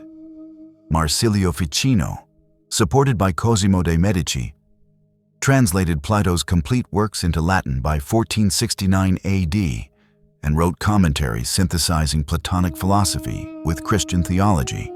His work influenced how educated Italians thought about the relationship between material and spiritual reality, the nature of beauty, and the dignity of human intellect. This was not merely abstract philosophy, but shaped how artists conceived their work and how patrons understood what they commissioned. The visual arts underwent transformation driven by both technical innovation and changing patron demands. Artists during the 13th and 14th centuries had worked primarily on religious commissions for churches and confraternities. These works served devotional purposes and followed established iconographic conventions. During the 15th century, secular commissions became more common as wealthy families sought portraits, mythological scenes, and decorations for their palaces. This required artists to develop new subjects and approaches beyond religious tradition. Linear perspective, developed by Filippo Brunelleschi around 1415 AD and codified by Leon Battista Alberti in his treatise on painting in 1435 AD, exemplified technical innovation serving patron interests. Perspective allowed artists to create convincing illusions of three-dimensional space on flat surfaces. This technique had practical applications in architectural drawing and appealed to patrons who valued mathematical rationality and visual convincingness. Mastery of perspective became a mark of artistic sophistication, and patrons commissioned works that displayed this skill. The workshop system organized artistic production along commercial lines. Thus, master artists ran workshops employing apprentices and assistants who learned techniques while producing commissioned works. The master designed compositions and painted crucial elements, while assistants executed routine portions. This system allowed workshops to fulfill multiple commissions simultaneously and trained new generations of artists. Competition between workshops drove technical improvement and stylistic innovation as masters sought to attract prestigious commissions. Patronage operated as a calculated economic and political investment. When Cosimo de' Medici commissioned the construction of San Marco Monastery and its library, he demonstrated piety, supported learning, and increased his political influence with the Dominican order. When Federico da Montefeltro, Duke of Urbino, employed artists and scholars at his court, he transformed a small city-state into a cultural center that enhanced his diplomatic standing. Rulers understood that attracting talented artists and intellectuals made their courts more prestigious, which translated into political advantages. The development of printing using movable type, introduced to Italy in the 1460s AD, transformed how knowledge circulated. Venice became Italy's printing center, with over 150 printing shops operating by 1500 AD. Printed books were cheaper and more available than manuscripts, making classical texts, contemporary scholarship, and literary works accessible to a broader audience. Publishers made commercial decisions about what to print based on anticipated demand, creating a market for learning that operated independently of traditional patronage. Printed books standardized texts, eliminating errors that accumulated through manuscript copying. Scholars in different cities could discuss identical versions of classical works rather than variant manuscripts. This accelerated intellectual exchange and made possible more rigorous textual scholarship. Humanists like Lorenzo Valla used careful textual analysis to demonstrate that the donation of Constantine was a medieval forgery, undermining papal territorial claims. This critical approach to texts, enabled by printing, established methods still used in modern scholarship. Venice's republican system, while different from Florence's, also supported cultural achievement. The Venetian nobility maintained a closed oligarchy that successfully prevented individual domination while providing stable government. This stability made Venice attractive to scholars and printers who valued predictable legal protection for intellectual property and commercial ventures. The Venetian government supported cultural activities that enhanced the city's reputation, funding public architecture and patronizing artists whose work glorified the Republic. The papacy during the 15th and early 16th centuries became perhaps Italy's most ambitious cultural patron. Popes sought to make Rome a cultural capital that would overshadow Florence and Venice. Nicholas V, Pope from 1447 to 1455 AD, established the Vatican Library and employed scholars to translate Greek works into Latin. Sixtus IV, Pope from 1471 to 1484 AD, he built the Sistine Chapel and sponsored major architectural projects. Julius II, Pope from 1503 to 1513 AD, commissioned Michelangelo to paint the Sistine Chapel ceiling and hired Bramante to design a new St. Peter's Basilica. These papal projects served multiple purposes. They asserted that Rome, as the center of Christendom, should surpass secular cities in magnificence. They employed construction workers and artists, bringing money into Rome's economy. They created permanent monuments to individual popes' reigns. They attracted pilgrims and visitors who spent money in Rome. The cultural investments were simultaneously pious acts, economic stimuli, political statements, and personal aggrandizement. The relationship between artist and patron evolved during this period, Earlier artists had been considered craftsmen, skilled workers who executed commissions according to contracts specifying materials, dimensions, and subjects.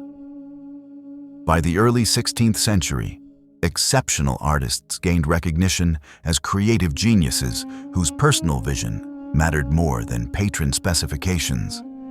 Leonardo da Vinci, Michelangelo, and Raphael achieved fame that transcended any single patron, allowing them to negotiate favorable terms and exercise artistic independence. This shift reflected humanist ideas about individual excellence and the dignity of intellectual labor. If ancient poets and orators deserved respect for their creative achievements, why not painters and sculptors whose works demonstrated comparable skill and innovation? Artists who mastered mathematics, anatomy, and classical learning could claim status as intellectuals rather than mere craftsmen.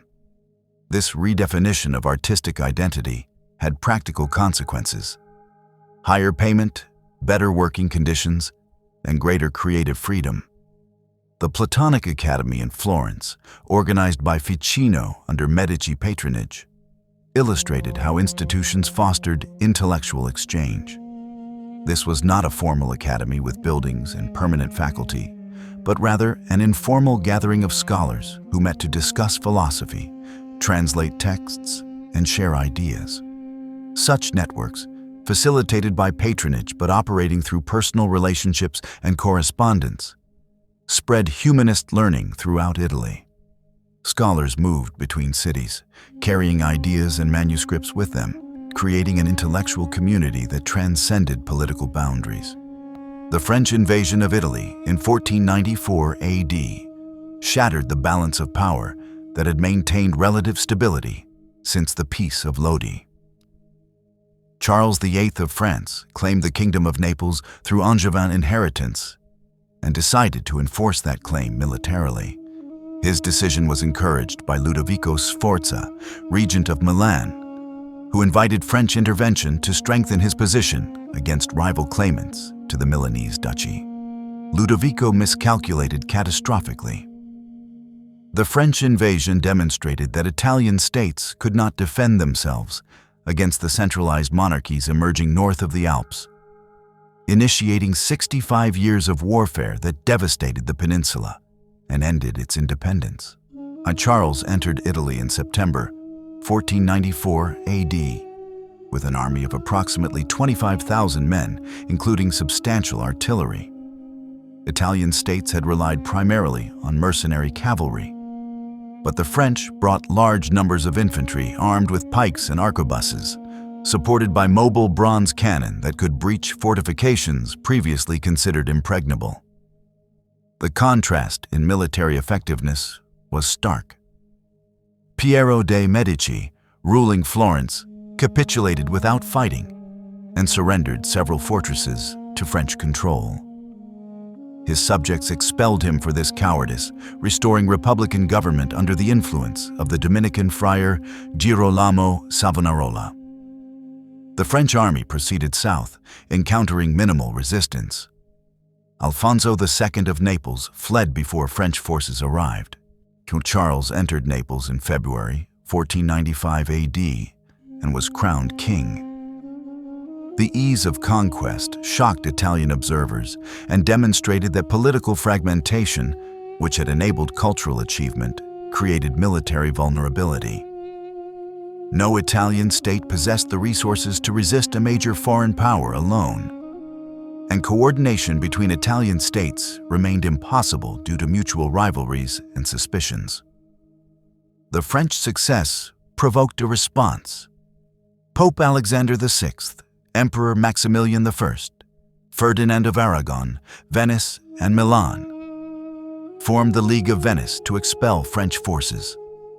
This coalition forced Charles to retreat, though he fought his way back to France successfully. The expedition's military outcome was inconclusive, but its political consequences were profound, and it established that Italy was accessible to foreign armies and that Italian wealth could be seized by powers with stronger military forces and more centralized governments. the fundamental strategic problem facing Italy became apparent. The peninsula was wealthy, but divided. France and Spain, along with the Holy Roman Empire, were comparatively poorer, but could mobilize larger armies sustained by taxation systems that Italian states lacked. An Italian city-state might hire 10,000 mercenaries for a campaign season, but maintaining them year-round exceeded fiscal capacity. Foreign monarchies could keep armies in the field continuously, accumulating advantages that Italian states could not match.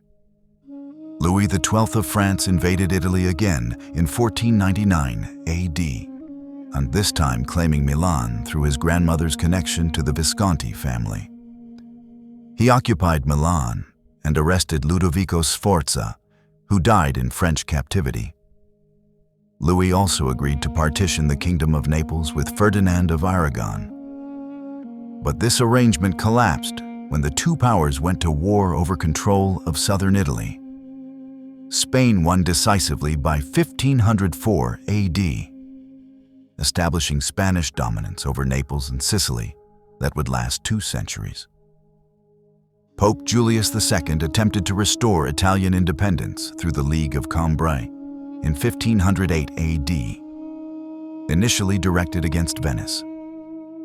When Venice was sufficiently weakened, Julius shifted alliances and formed the Holy League in 1511 AD to expel the French. This cynical diplomatic maneuvering reflected Julius's skill, but also the impossibility of his objective. Even papal diplomacy could not compensate for Italy's structural military weakness. The French won major battles, but could not hold Italy against combined opposition, while Italian states lacked the capacity to expel foreign forces permanently. The election of Charles V as Holy Roman Emperor in 1519 AD created a new strategic situation. Charles inherited the Spanish kingdoms, including Naples and Sicily, from his maternal grandparents, the Low Countries and Habsburg territories from his paternal grandfather, and was elected emperor, giving him theoretical authority over northern Italy and actual control over Austrian territories. This accumulation of titles meant that Charles surrounded France geographically, on creating an inevitable Franco-Habsburg rivalry that would be fought largely on Italian battlefields.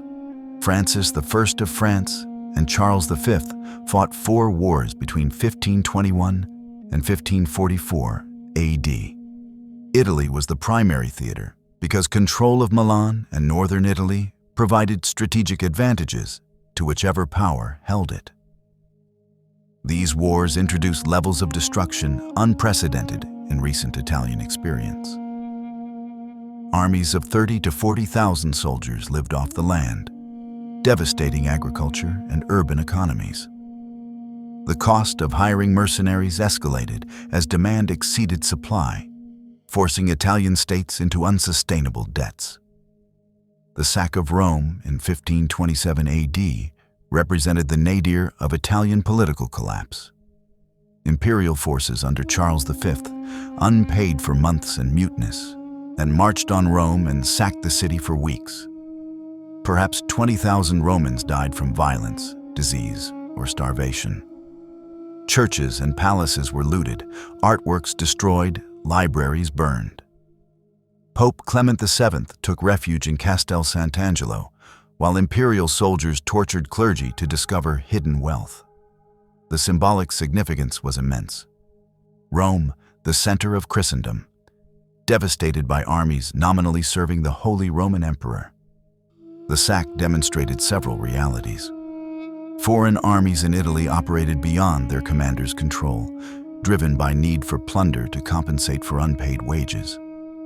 Italian wealth, accumulated through centuries of commerce and banking, could be seized through violence. The papacy, despite its spiritual authority, was militarily helpless. Most fundamentally, when the Italian wars were not about ideology or religion, but about power and resources. Charles expressed regret over the sack, but benefited politically from having the Pope at his mercy. Florence's final republican period ended in 1530 AD, when imperial and papal forces besieged the city for 10 months. The Florentines had expelled the Medici again in 1527 AD and restored republican government, this time with strong popular participation. They resisted the siege effectively, but starvation and plague eventually forced surrender. The Medici were restored, and Alessandro de' Medici became Duke of Florence, with imperial support. Republican government in Florence, which had existed intermittently for over 2 centuries, ended permanently. The Treaty of Cateau-Cambrésis in 1559 AD formalized Spanish hegemony over Italy. France renounced claims to Italian territories except Saluzzo.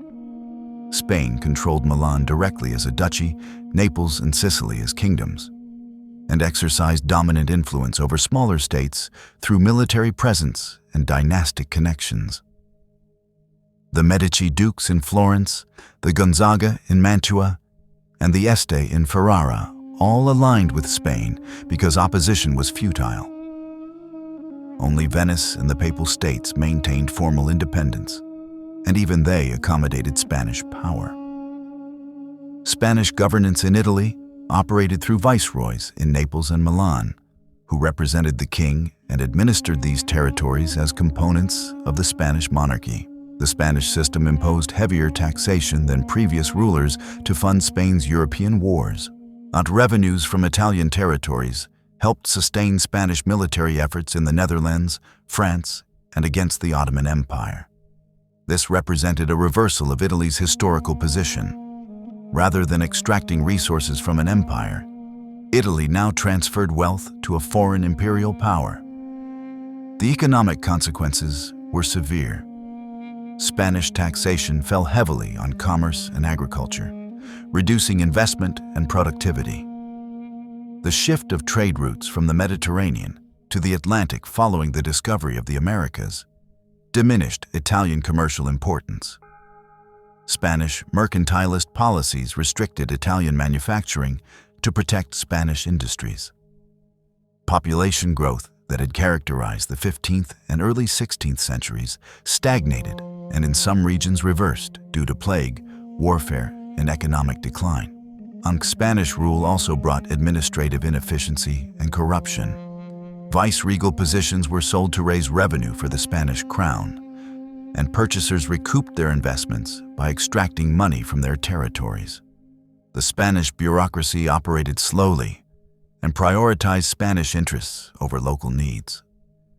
Justice was expensive and often inaccessible to ordinary people.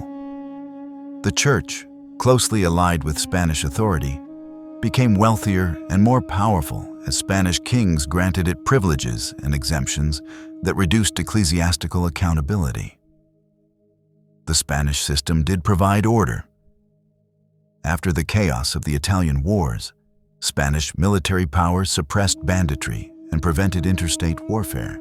Cities that had been sacked repeatedly during the wars rebuilt under Spanish protection. The Spanish Navy controlled the Mediterranean in cooperation with Venetian and Papal forces, reducing but not eliminating Ottoman and Barbary pirate raids. For Italian elites willing to accept Spanish dominance, the later 16th and 17th centuries brought stability, if not prosperity. Venice remained independent by avoiding direct confrontation with Spain. The Venetian Republic had lost its eastern Mediterranean territories to the Ottomans during the 16th century, including Cyprus in 1571 AD, despite the victory at Lepanto that same year. Venice compensated by expanding on the Italian mainland, controlling territories from Bergamo to Friuli. Venetian governance was relatively efficient and less corrupt than Spanish administration, maintaining commercial viability even as Venice's relative power declined. The Papal States navigated between Spanish dominance and formal independence. Popes of the later 16th century, particularly during the Counter-Reformation, focused on spiritual reform and doctrinal definition rather than territorial expansion. The Council of Trent, which met intermittently from 1545 to 1563 AD, reformed church administration, clarified Catholic doctrine in response to Protestantism, and emphasized papal authority over church councils. This spiritual renewal accompanied political accommodation with Spanish power, as the papacy needed Spanish military support against Protestant states and the Ottoman Empire. The Duchy of Savoy, controlling Piedmont and territories across the Alps, maintained greater autonomy than other Italian states by playing France and Spain against each other. Savoy's geographic position made it valuable to both powers as either ally or buffer state.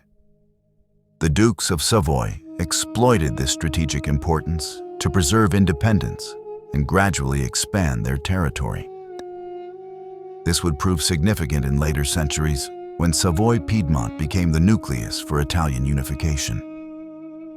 Austrian governance in Lombardy, centered on Milan, represented a different administrative approach than Spanish rule had provided. The Austrian Habsburgs governed through a centralized bureaucracy that valued efficiency, rational administration, and systematic revenue collection. This system reflected Enlightenment ideas about rational government that were gaining influence among European monarchies during the 18th century. Austrian administrators surveyed landholdings to create accurate tax assessments, reformed legal codes to reduce arbitrary justice, and attempted to curtail church privileges that exempted substantial wealth from taxation. Empress Maria Theresa, who ruled from 1740 to 1780 AD, implemented reforms that affected Austrian Italy directly. She established a Supreme Council in Vienna to oversee Italian territories, standardizing administrative procedures across Habsburg domains. Tax collection became more systematic, reducing opportunities for corruption while increasing state revenues. The abolition of internal customs barriers facilitated commerce between different parts of Austrian Italy. Educational reforms created state-supervised schools to reduce church control over education and produce trained administrators. These reforms generated resistance from established interests. The Catholic Church opposed limitations on its privileges and objected to state interference in education. Aristocrats resented systematic taxation that reduced their customary exemptions. Local communities valued traditional practices and viewed Austrian innovations as foreign impositions. The Austrian administrators faced the classic dilemma of enlightened reformers. Their changes would benefit the general population in theory, but implementation threatened powerful groups capable of obstruction. The Grand Duchy of Tuscany, under Peter Leopold, Maria Theresa's son who ruled from 1765 to 1790 AD, became a laboratory for enlightened reform.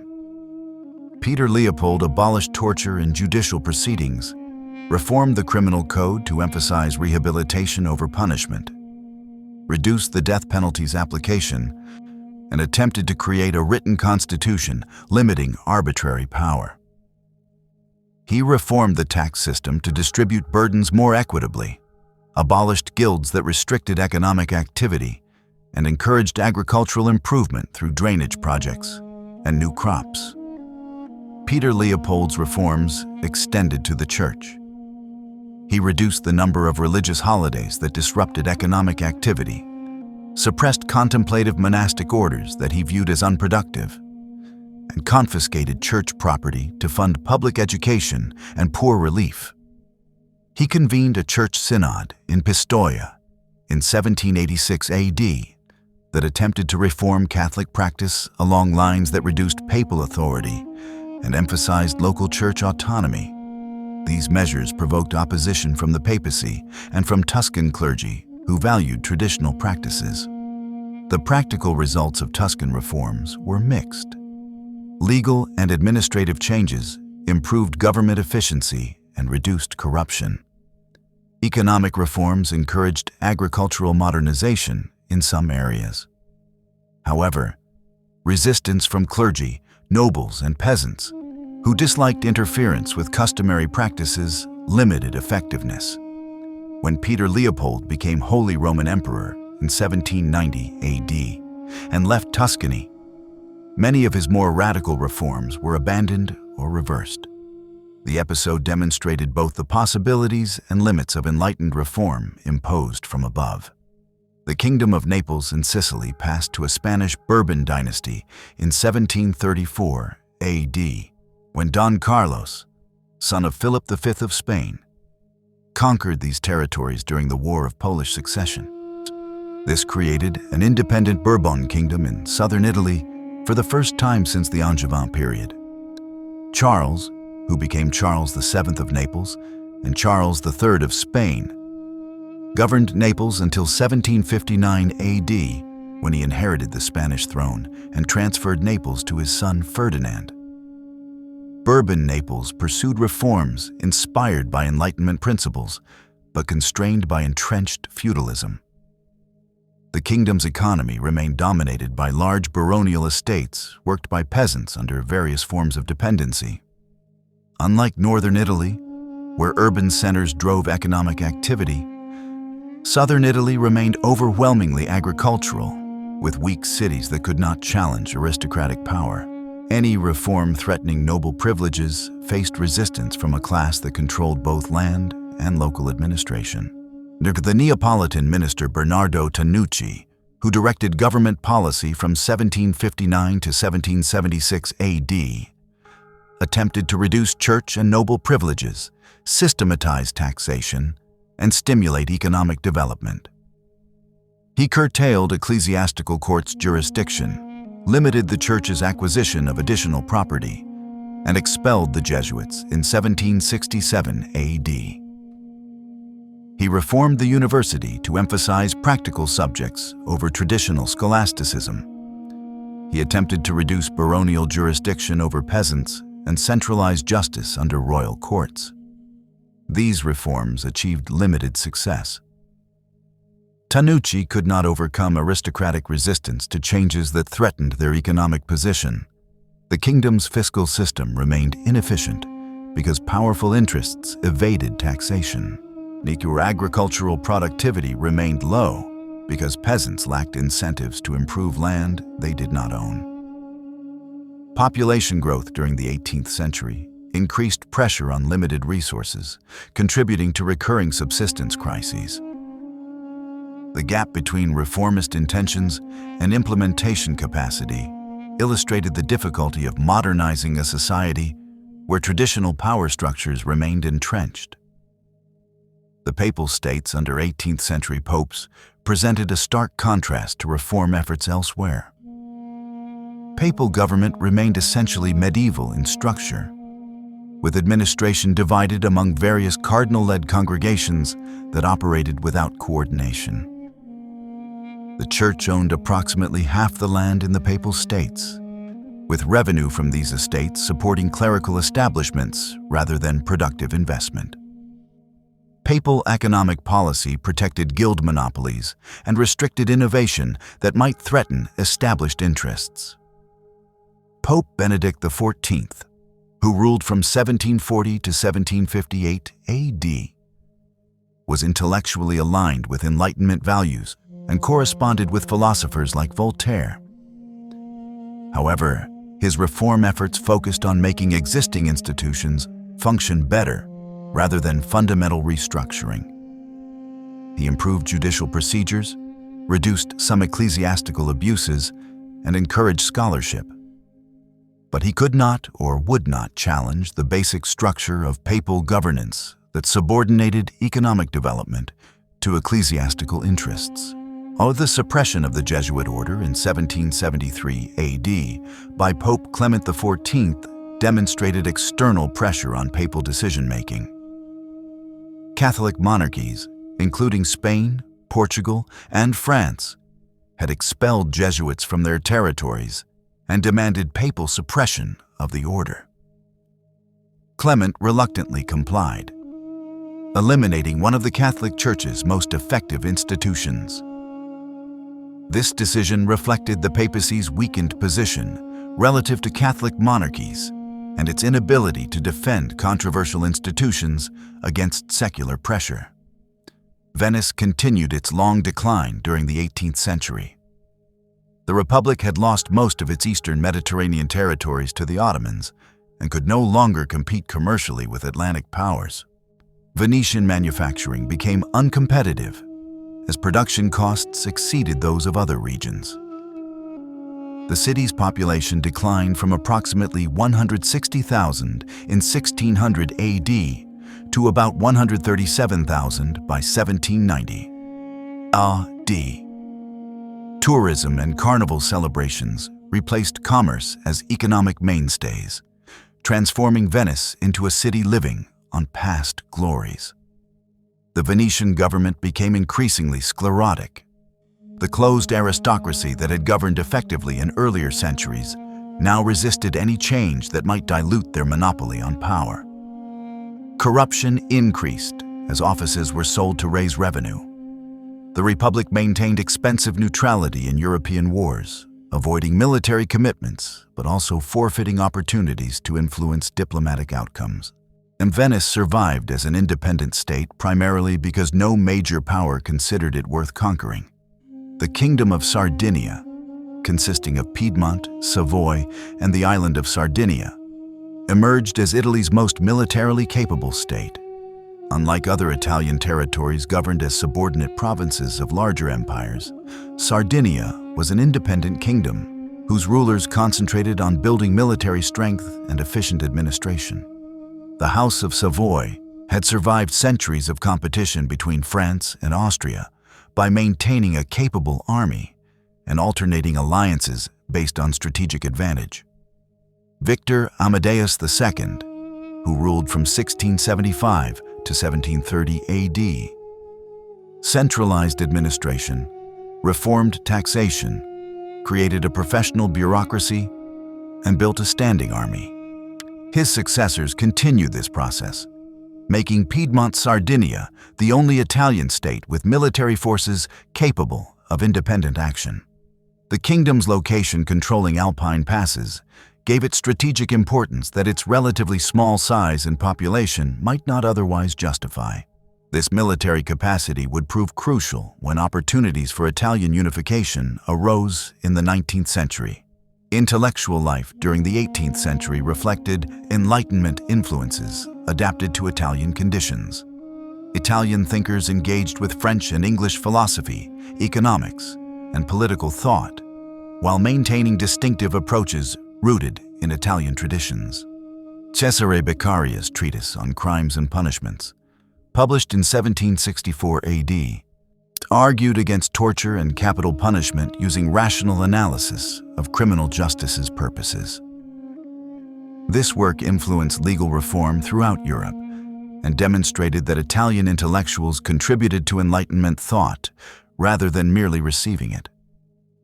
Giambattista Vico, working in Naples, developed historical philosophy that challenged Enlightenment assumptions about universal reason and linear progress. His New Science, published in 1725 AD, argued that human societies develop through cycles and that understanding history requires recognizing how different cultures create distinct forms of knowledge. Vico's work was largely ignored during his lifetime, but anticipated later historical and anthropological thinking about cultural relativity. Pietro Verri and the Milanese journal Il Caffè promoted economic and political reform through accessible writing aimed at educated general readers rather than academic specialists. They advocated free trade, reduction of guild restrictions, rational administration, and legal equality. This public intellectual engagement represented a new phenomenon: systematic criticism of existing institutions through periodical literature that reached beyond traditional elite audiences. However, government censorship limited what could be published, and reformers had to frame critiques carefully to avoid suppression. Economic conditions varied dramatically across 18th century Italy. Northern regions, particularly Lombardy and Tuscany, experienced modest growth through agricultural improvement and some manufacturing development. The introduction of maize and rice increased food production. Silk production remained important in Lombardy, with exports to northern Europe providing revenue. However, Italian manufacturing could not compete with British textile production or with manufacturing developing in France and German states. The absence of coal deposits limited industrial development. Southern Italy and the Papal States remained economically stagnant. Agricultural productivity stayed low due to extensive cultivation, inadequate capital investment, and sharecropping arrangements that discouraged improvement. Cities remained small and dependent on agricultural hinterlands. Manufacturing was limited to artisanal production for local markets. Population growth created pressure on resources without corresponding economic development, leading to periodic subsistence crises when harvests failed. The persistence of regional differences during the 18th century reinforced local identities and made the concept of Italian unity seem impractical. A Venetian merchant had more in common economically with merchants in Amsterdam or Hamburg than with a Neapolitan peasant. A Milanese administrator in Austrian service identified with Habsburg bureaucratic culture as much as with Italian traditions. Language itself remained fragmented, with educated elites using Tuscan literary Italian, while common people spoke mutually unintelligible regional dialects. Napoleon Bonaparte's invasion of Italy in 1796 AD began as a military campaign to relieve pressure on French forces fighting Austria, but it evolved into a systematic reorganization of the Italian peninsula that demonstrated the possibility of political unity. Napoleon, commanding the French army of Italy at age 26, brought forces that combined revolutionary fervor with professional discipline. His rapid victories over Austrian and Piedmontese armies revealed that Italy's traditional powers could not resist a modern military force, led by a commander willing to discard conventional strategic thinking. The campaign's military phase concluded swiftly. Napoleon defeated Piedmontese forces at Montenotte and Mondovì in April 1796 AD, forcing the Kingdom of Sardinia out of the war. He then pursued Austrian armies across Lombardy, winning battles at Lodi, Arcole, and Rivoli. By April 1797 AD, Austrian forces had been driven from Italy, and the Treaty of Campo Formio transferred Austrian Lombardy to French control. These victories were not merely tactical successes, but strategic demonstrations that concentrated military power could overcome Italy's political fragmentation. Napoleon recognized that military conquest required political reorganization to become permanent. He dissolved the old governments in territories he conquered and established new political entities based on French revolutionary principles. The Cisalpine Republic, created in 1797 AD from Lombardy and territories of the former Duchy of Modena, Papal legations, and Venetian territories west of the Adige River, became the largest of these satellite republics. The Ligurian Republic replaced the Republic of Genoa. The Roman Republic succeeded papal government in central Italy after French forces occupied Rome in 1798 AD. The Parthenopean Republic briefly replaced the Kingdom of Naples in 1799 AD. These republics adopted constitutions modeled on French documents, establishing representative assemblies, separation of powers, and declarations of rights. In practice, French military authorities controlled policy, and French advisors filled key administrative positions. The republics were not genuinely independent, but rather mechanisms for French dominance disguised in republican forms. However, they introduced institutional structures and legal principles that differed fundamentally from Ancien Regime government. The legal reforms Napoleon imposed had lasting consequences.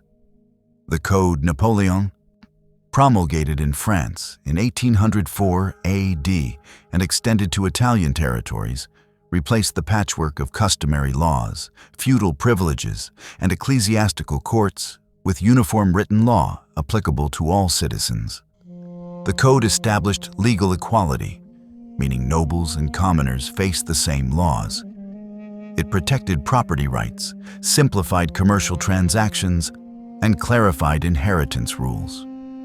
It secularized marriage, making it a civil contract rather than exclusively a religious sacrament. These changes attacked the foundations of the old social order. Feudal privileges that had exempted nobles from common law and granted them jurisdictional rights over peasants were abolished. Guilds that had restricted entry to crafts and trades were eliminated. Ecclesiastical property was confiscated and sold, breaking the church's economic power and creating a new class of property owners who had purchased former church lands. This group had a vested interest in preventing restoration of the old order, because restoration would challenge their property titles. Administrative centralization accompanied legal reform. Napoleon divided Italian territories under French control into departments modeled on French administrative divisions. Each department was governed by a prefect, appointed by and responsible to the central government. This replaced the complex overlapping jurisdictions of the Ancien Regime, with a clear hierarchy of authority. Prefects controlled local administration, collected taxes, enforced laws, and reported to Paris or, later, to Milan when Napoleon established the Kingdom of Italy. The Kingdom of Italy, proclaimed in 1805 AD with Napoleon as king, represented the most extensive political unification of northern and central Italy since the fall of Rome. It included Lombardy, Venetia, Emilia-Romagna, and the Marches, governing approximately 6.5 million people. Napoleon appointed his stepson Eugène de Beauharnais as viceroy, and Eugène proved an effective administrator who implemented Napoleonic systems while respecting Italian sensibilities where possible. The kingdom's government operated through a professional bureaucracy recruited based on merit rather than birth. Positions were salaried, reducing corruption inherent in systems where officials purchased offices and recouped investments through fees and graft. Standardized procedures and written regulations made administration more predictable and less arbitrary. Tax collection became more systematic, with cadastral surveys providing accurate assessments of land values. Revenue increased not because tax rates rose dramatically, but because evasion decreased and exemptions were eliminated. Economic integration proceeded through infrastructure development and elimination of internal barriers. Road construction and improvement facilitated communication and commerce between regions that had been poorly connected. The simplification of trade regulations and abolition of internal customs duties created a larger unified market. A single currency replaced the multiple coinages that had complicated transactions, and these changes benefited merchants and manufacturers while demonstrating the economic advantages of political unification. Education reform served both Enlightenment goals and state interests. The Napoleonic system established state schools to replace church-controlled education. This expanded educational access while ensuring that instruction promoted loyalty to the state and taught skills useful for administration and economic development. Universities were reformed to emphasize science, engineering, law, and medicine rather than traditional theology and classical studies. The underlying purpose was creating a trained class of administrators, professionals, and technical experts who would staff the state apparatus. Military service introduced Italians to modern organizational structures and national identity. The Kingdom of Italy maintained an army of approximately 60,000 men recruited through conscription. Italian units fought in Napoleon's campaigns in Spain, Austria, and Russia, experiencing military life in modern national armies rather than the mercenary companies that had characterized earlier Italian warfare. This service created networks of men from different regions who shared military experience and exposure to nationalist ideas. The experience of centralized government demonstrated that Italy could be governed as a unified state rather than a collection of independent territories. The Kingdom of Italy functioned effectively, providing services, maintaining order, and generating revenue sufficient to support its operations. This contradicted the assumption that Italian regionalism made unified government impossible. The existence of a functioning Italian kingdom, even as a French satellite, proved that political unification was practically achievable. Not all Italians welcomed French rule. The Church opposed secularization of marriage, confiscation of ecclesiastical property, and state control of education. Nobles resented loss of privileges and expropriation of feudal rights. Peasants in some regions, particularly in southern Italy and the Papal States, rose in rebellion against French occupation, motivated by loyalty to traditional rulers, religious devotion, and resentment of conscription and taxation. These risings were suppressed brutally, demonstrating that Napoleonic reform had limits and opponents. Southern Italy experienced more turbulent relations with French power. Napoleon deposed the Bourbon dynasty in 1806 AD and installed his brother Joseph as King of Naples. When Joseph became King of Spain in 1808 AD, Napoleon transferred Naples to his brother-in-law, Joachim Murat. Both rulers attempted to implement Napoleonic reforms, but southern Italy's entrenched feudalism, weak urban centers, and hostile peasant population limited effectiveness. Murat achieved some success in reducing baronial power and improving administration, but resistance remained stronger than in the north. The economic costs of French domination became apparent over time. Napoleon's continental system, designed to exclude British goods from European markets, disrupted Italian commerce with Britain, Italy's traditional trading partner. French tariff policies protected French manufacturers while restricting Italian industrial development. Tax revenues extracted from Italian territories funded French military campaigns that benefited French interests rather than Italian prosperity. The relationship was fundamentally exploitative, despite administrative improvements and legal reforms. Resistance to French rule took various forms. Secret societies, particularly the Carbonari in southern Italy, organized opposition to French occupation. These groups combined anti-French nationalism with vague liberal and constitutional principles. They operated clandestinely, recruiting members through elaborate initiation rituals and maintaining secrecy through oaths.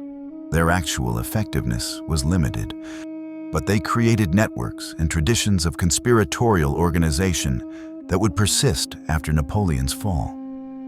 The collapse of Napoleon's empire followed military defeat in Russia in 1812 AD, the Battle of Leipzig in 1813 AD, and the invasion of France itself in 1814 AD. As French military power crumbled, the satellite states Napoleon had created in Italy collapsed. Austrian forces reoccupied Lombardy and Venetia. The Pope returned to Rome. The Bourbon dynasty was restored in Naples. The various republics and kingdoms that had briefly unified portions of Italy under French control disappeared as if they had never existed. The Restoration governments, established after 1815 AD, faced an impossible task: restoring political structures that predated the French Revolution while governing populations that had experienced alternatives. The Austrian Empire controlled Lombardy Venetia directly and exercised dominant influence over the duchies of Modena, Parma, and Tuscany through Habsburg family rulers. These territories were governed through police surveillance, censorship, and military occupation designed to prevent revolutionary activity. The Austrian Chancellor Metternich viewed Italy not as a potential nation, but as a geographic expression requiring fragmentation to maintain Austrian security. The Papal States under Pope Pius VII and his successors restored clerical government that had been displaced during the Napoleonic period, and secular administrative reforms were reversed. and church officials resumed control over governance.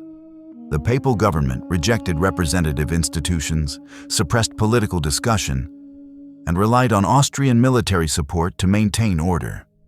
Economic development was subordinated to maintaining church authority and traditional social hierarchies.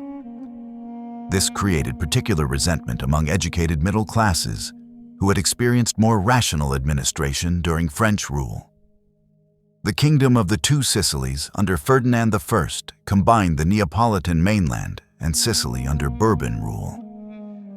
Ferdinand had promised a constitution in 1812 AD to gain British support against French occupation, but he revoked it after Restoration. His government operated through a corrupt bureaucracy that sold offices, extracted bribes, and ignored economic development. Feudalism, officially abolished during the Napoleonic period, was partially restored in practice, as nobles recovered jurisdictional rights over peasants. The army and police enforced order through arbitrary arrests and suppression of dissent. The Kingdom of Sardinia, comprising Piedmont, Savoy, Nice, and Genoa, pursued more coherent policies under Victor Emmanuel I and Charles Felix. The government rejected constitutionalism and representative institutions, but maintained relatively efficient administration. The army, built up during conflicts with Napoleon, remained the state's primary institution. The monarchy understood that Sardinia's survival required military capacity to defend against larger powers, creating an emphasis on fiscal solvency and military readiness, absent in other Restoration states.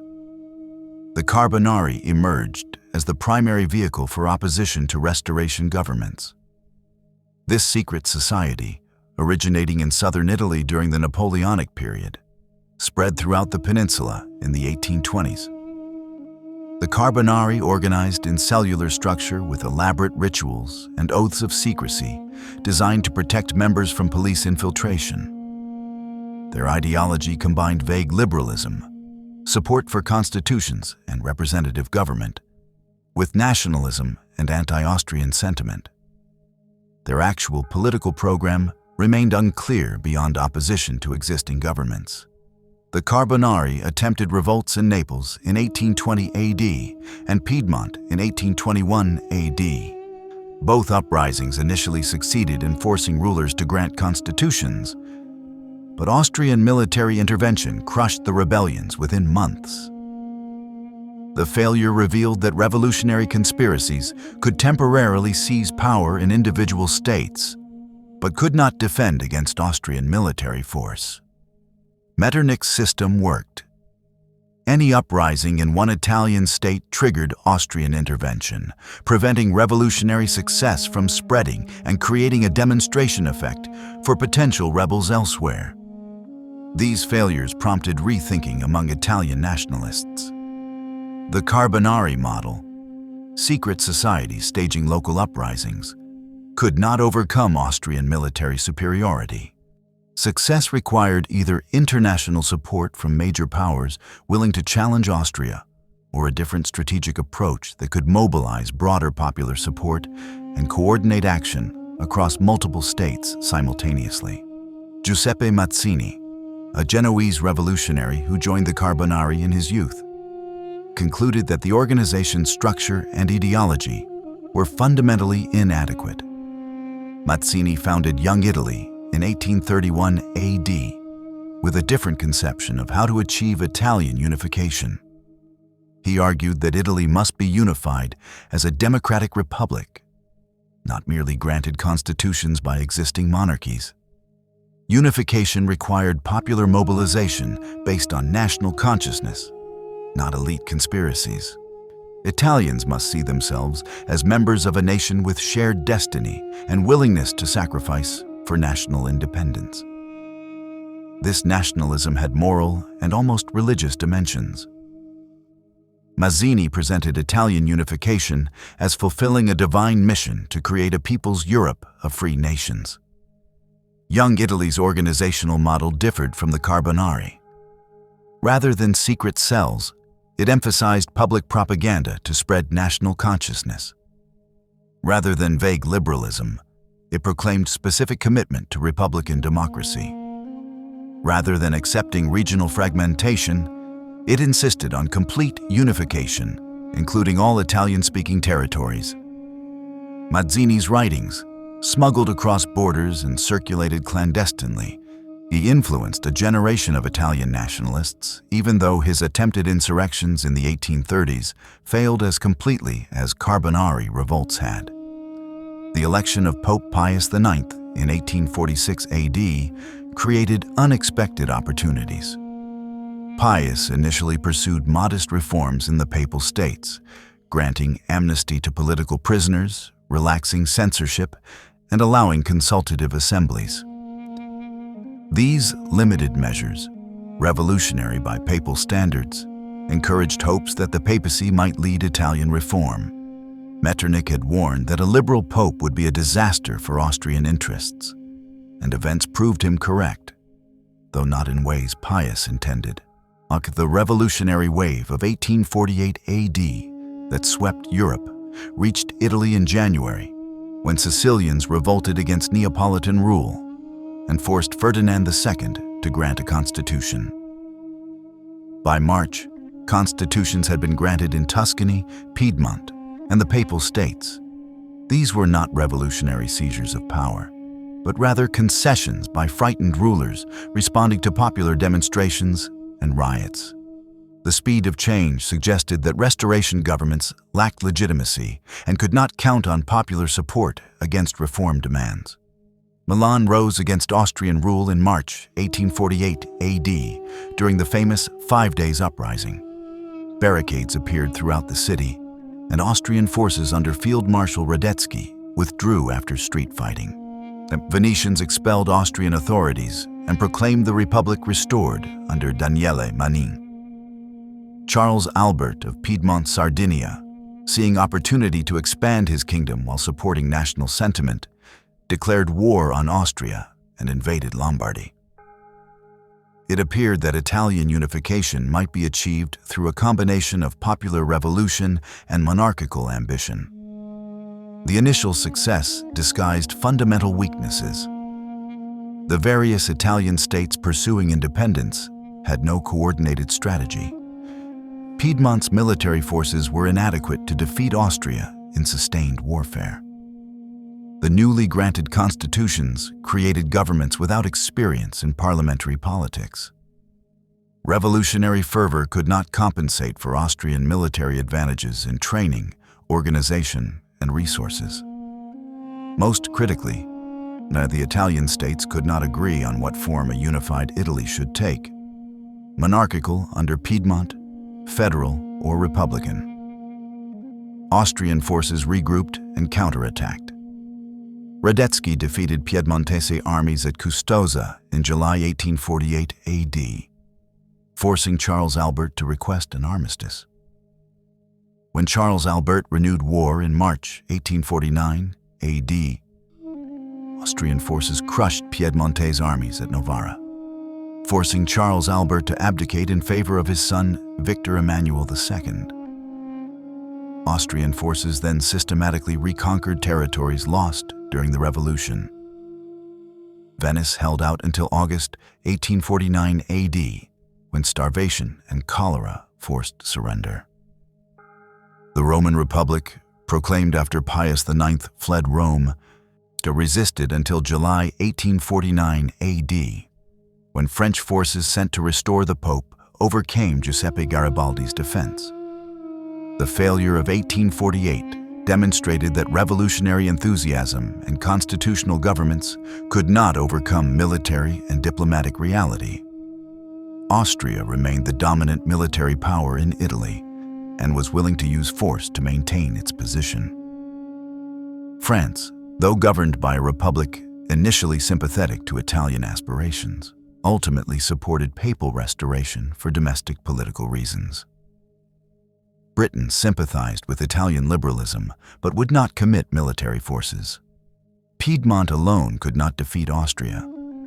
The Italian states could not cooperate effectively even when facing common enemies.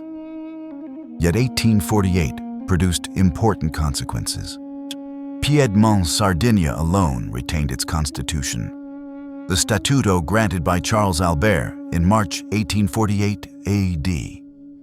This made Piedmont the sole Italian state with representative government and rule of law, attracting Italian nationalists who concluded that unification required working with a sympathetic monarchy rather than pursuing pure republicanism. Victor Emmanuel II maintained constitutional government despite conservative pressure to revoke it, calculating that constitutional monarchy served Piedmontese interests better than restored absolutism. Count Camillo Benso di Cavour emerged as Piedmont's dominant political figure during the 1850s. Cavour represented a different approach to unification than Mazzini's revolutionary nationalism. He was a liberal monarchist who valued economic development, a constitutional government, and diplomatic realism. His strategy was to strengthen Piedmont economically and militarily, build international alliances, and create conditions where Italian unification could proceed under Piedmontese leadership. This required making Piedmont indispensable to European great powers and positioning it as the vehicle for Italian aspirations. As Prime Minister from 1852 AD, Cavour implemented policies to modernize Piedmont. He promoted railroad construction, negotiated commercial treaties to expand trade, encouraged industrial development, and reformed finances to maintain fiscal solvency.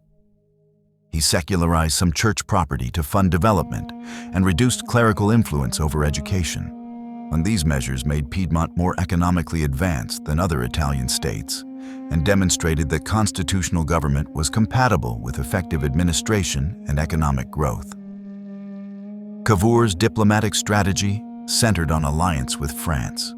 Emperor Napoleon III, who had participated in Italian conspiracies as a young man, sympathized with Italian nationalism and sought to challenge Austrian dominance in Italy as part of his broader ambition to revise the Vienna settlement. However, Napoleon would not support Italian unification merely from ideological sympathy. Cavour needed to offer concrete benefits that aligned with French interests. The Kingdom of Italy, established in 1861 AD, governed through institutions designed for Piedmont, a relatively small state with a population of approximately 5 million, now applied to a nation of over 25 million inhabitants, spanning diverse regions with fundamentally different economic and social structures. The Statuto, granted by Charles Albert in 1848 AD, became the constitutional framework for the entire kingdom without modification. This document established constitutional monarchy with powers shared between king and parliament, guaranteed civil liberties, and provided for elected representation. However, its application to unified Italy revealed serious limitations. Suffrage was severely restricted. Only males over 25 who paid at least 40 lire annually in direct taxes could vote. This excluded approximately 98% of the population from political participation. The electorate in the first national elections of 1861 AD comprised roughly 440,000 voters from a population exceeding 25 million. Even among those eligible, illiteracy prevented many from effectively exercising political rights. The literacy requirement for voting meant that in southern Italy, where illiteracy exceeded 80% in many provinces, almost no one could vote, even if they met property qualifications. The liberal governing class that controlled parliament represented a narrow slice of Italian society. These men were lawyers, landowners, professors, and businessmen who shared education, wealth, and commitment to constitutional government. They viewed themselves as a natural aristocracy guiding Italy toward progress. However, their distance from the vast majority of Italians created a fundamental disconnect. Peasants, urban workers, and even much of the middle class had no voice in government and no stake in political institutions that seemed alien impositions. The extension of Piedmontese law to the entire kingdom created immediate problems. Piedmontese legislation reflected northern Italian conditions, with commercial codes suited to manufacturing and trade, property laws assuming relatively equitable land distribution, and administrative structures designed for literate populations and functioning local government. Southern Italy had a radically different social structure, dominated by vast estates worked by landless peasants, weak urban centers, endemic banditry, and traditions of local autonomy or outright resistance to central authority.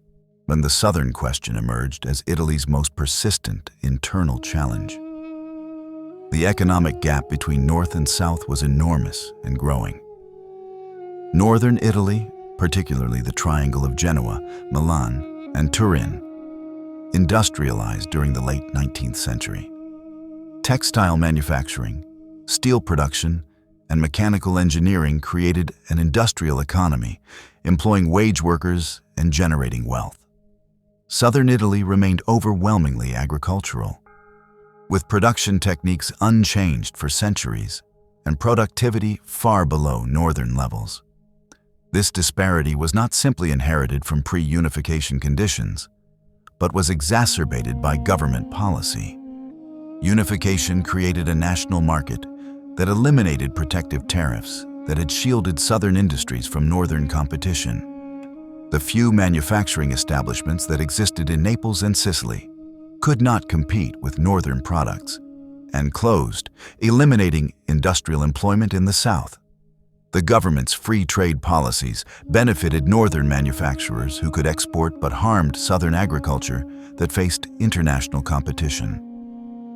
Land reform, promised during unification, failed to materialize in any meaningful form. The sale of ecclesiastical and communal lands, intended to create a class of small property owners, instead concentrated ownership among wealthy buyers who could afford to purchase large tracts. Peasants who had used communal lands for grazing and gathering were excluded from resources they had depended on. Many peasants found their conditions worsening after unification rather than improving, in creating resentment against a government that seemed to serve northern interests. Taxation fell heavily on southern Italy. Indirect taxes on basic goods like salt and grain consumed a larger share of poor people's income than wealthy people's income, creating regressive taxation that disproportionately burdened the South. The cigarette monopoly and grinding tax particularly affected southern consumption patterns. Military conscription removed young men from agricultural labor, disrupting family economies. The government's vigorous suppression of brigandage, while necessary for establishing order, employed military force against populations that often sympathized with bandits, fighting what they perceived as foreign occupation. The government's response to southern problems was limited by ideological commitments and practical constraints. Liberal ideology emphasized legal equality and market freedom, making targeted development policies difficult to justify. The state's fiscal position was precarious, with government spending already exceeding revenue and public debt growing. The military costs of completing unification and the expense of moving the capital from Turin to Florence to Rome consumed resources that might have funded development programs. Most fundamentally, the governing class simply did not understand Southern conditions and viewed Southern poverty as a cultural problem rather than a structural one requiring state intervention. The relationship between the Italian state and the Catholic Church remained unresolved through the law of papal guarantees passed in 1871 AD. This law offered the Pope sovereignty over the Vatican and papal properties, saw an annual payment of 3 million lire, and various diplomatic privileges. Pope Pius IX rejected these terms, refused to recognize the Italian state, and forbade Catholics from participating in Italian politics through the non-expedite decree. This created a situation where the Church commanded loyalty of most Italians but opposed the state, while the state governed territories including Rome but lacked legitimacy in the eyes of the Church. The practical consequences were significant. Catholics who obeyed papal directives abstained from voting and holding office. depriving the political system of participation by believers who comprise the vast majority of the population. The most pious citizens were thus excluded from, or excluded themselves from, political life. This deepened the divide between the legal country, the institutions and politically active minority, and the real country, the mass of people disconnected from politics. The Church maintained alternative institutions, including schools, charities, and social organizations that operated independently of, and sometimes in opposition to, the state. Industrial development proceeded unevenly. The state pursued policies to promote industrialization, including protective tariffs for key industries, subsidies for railroad construction and shipbuilding, and support for steel production needed for military purposes. These policies benefited northern Italy, where industrial capacity already existed or could be created. By 1900 AD, Italy had established steel, textile, and mechanical engineering industries concentrated in the northwest.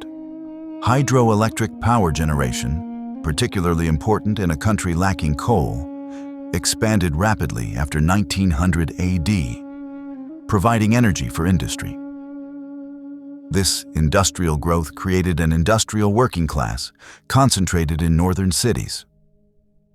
These workers experienced conditions common in early industrialization: long hours, low wages, dangerous working conditions, and minimal job security.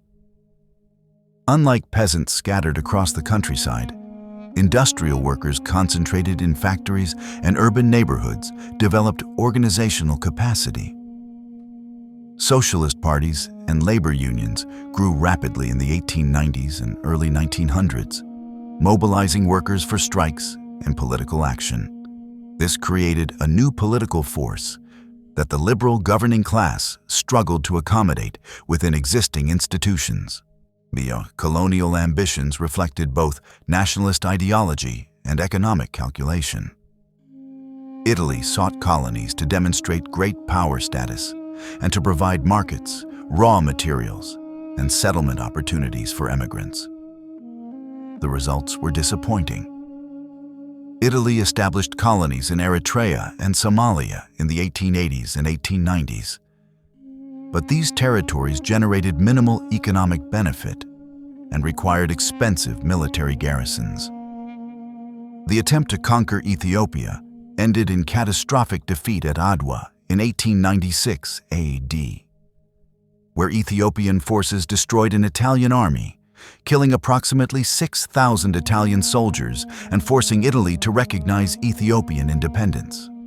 The Adwa defeat damaged Italian prestige and demonstrated that Italy could not compete militarily with established colonial powers like Britain and France.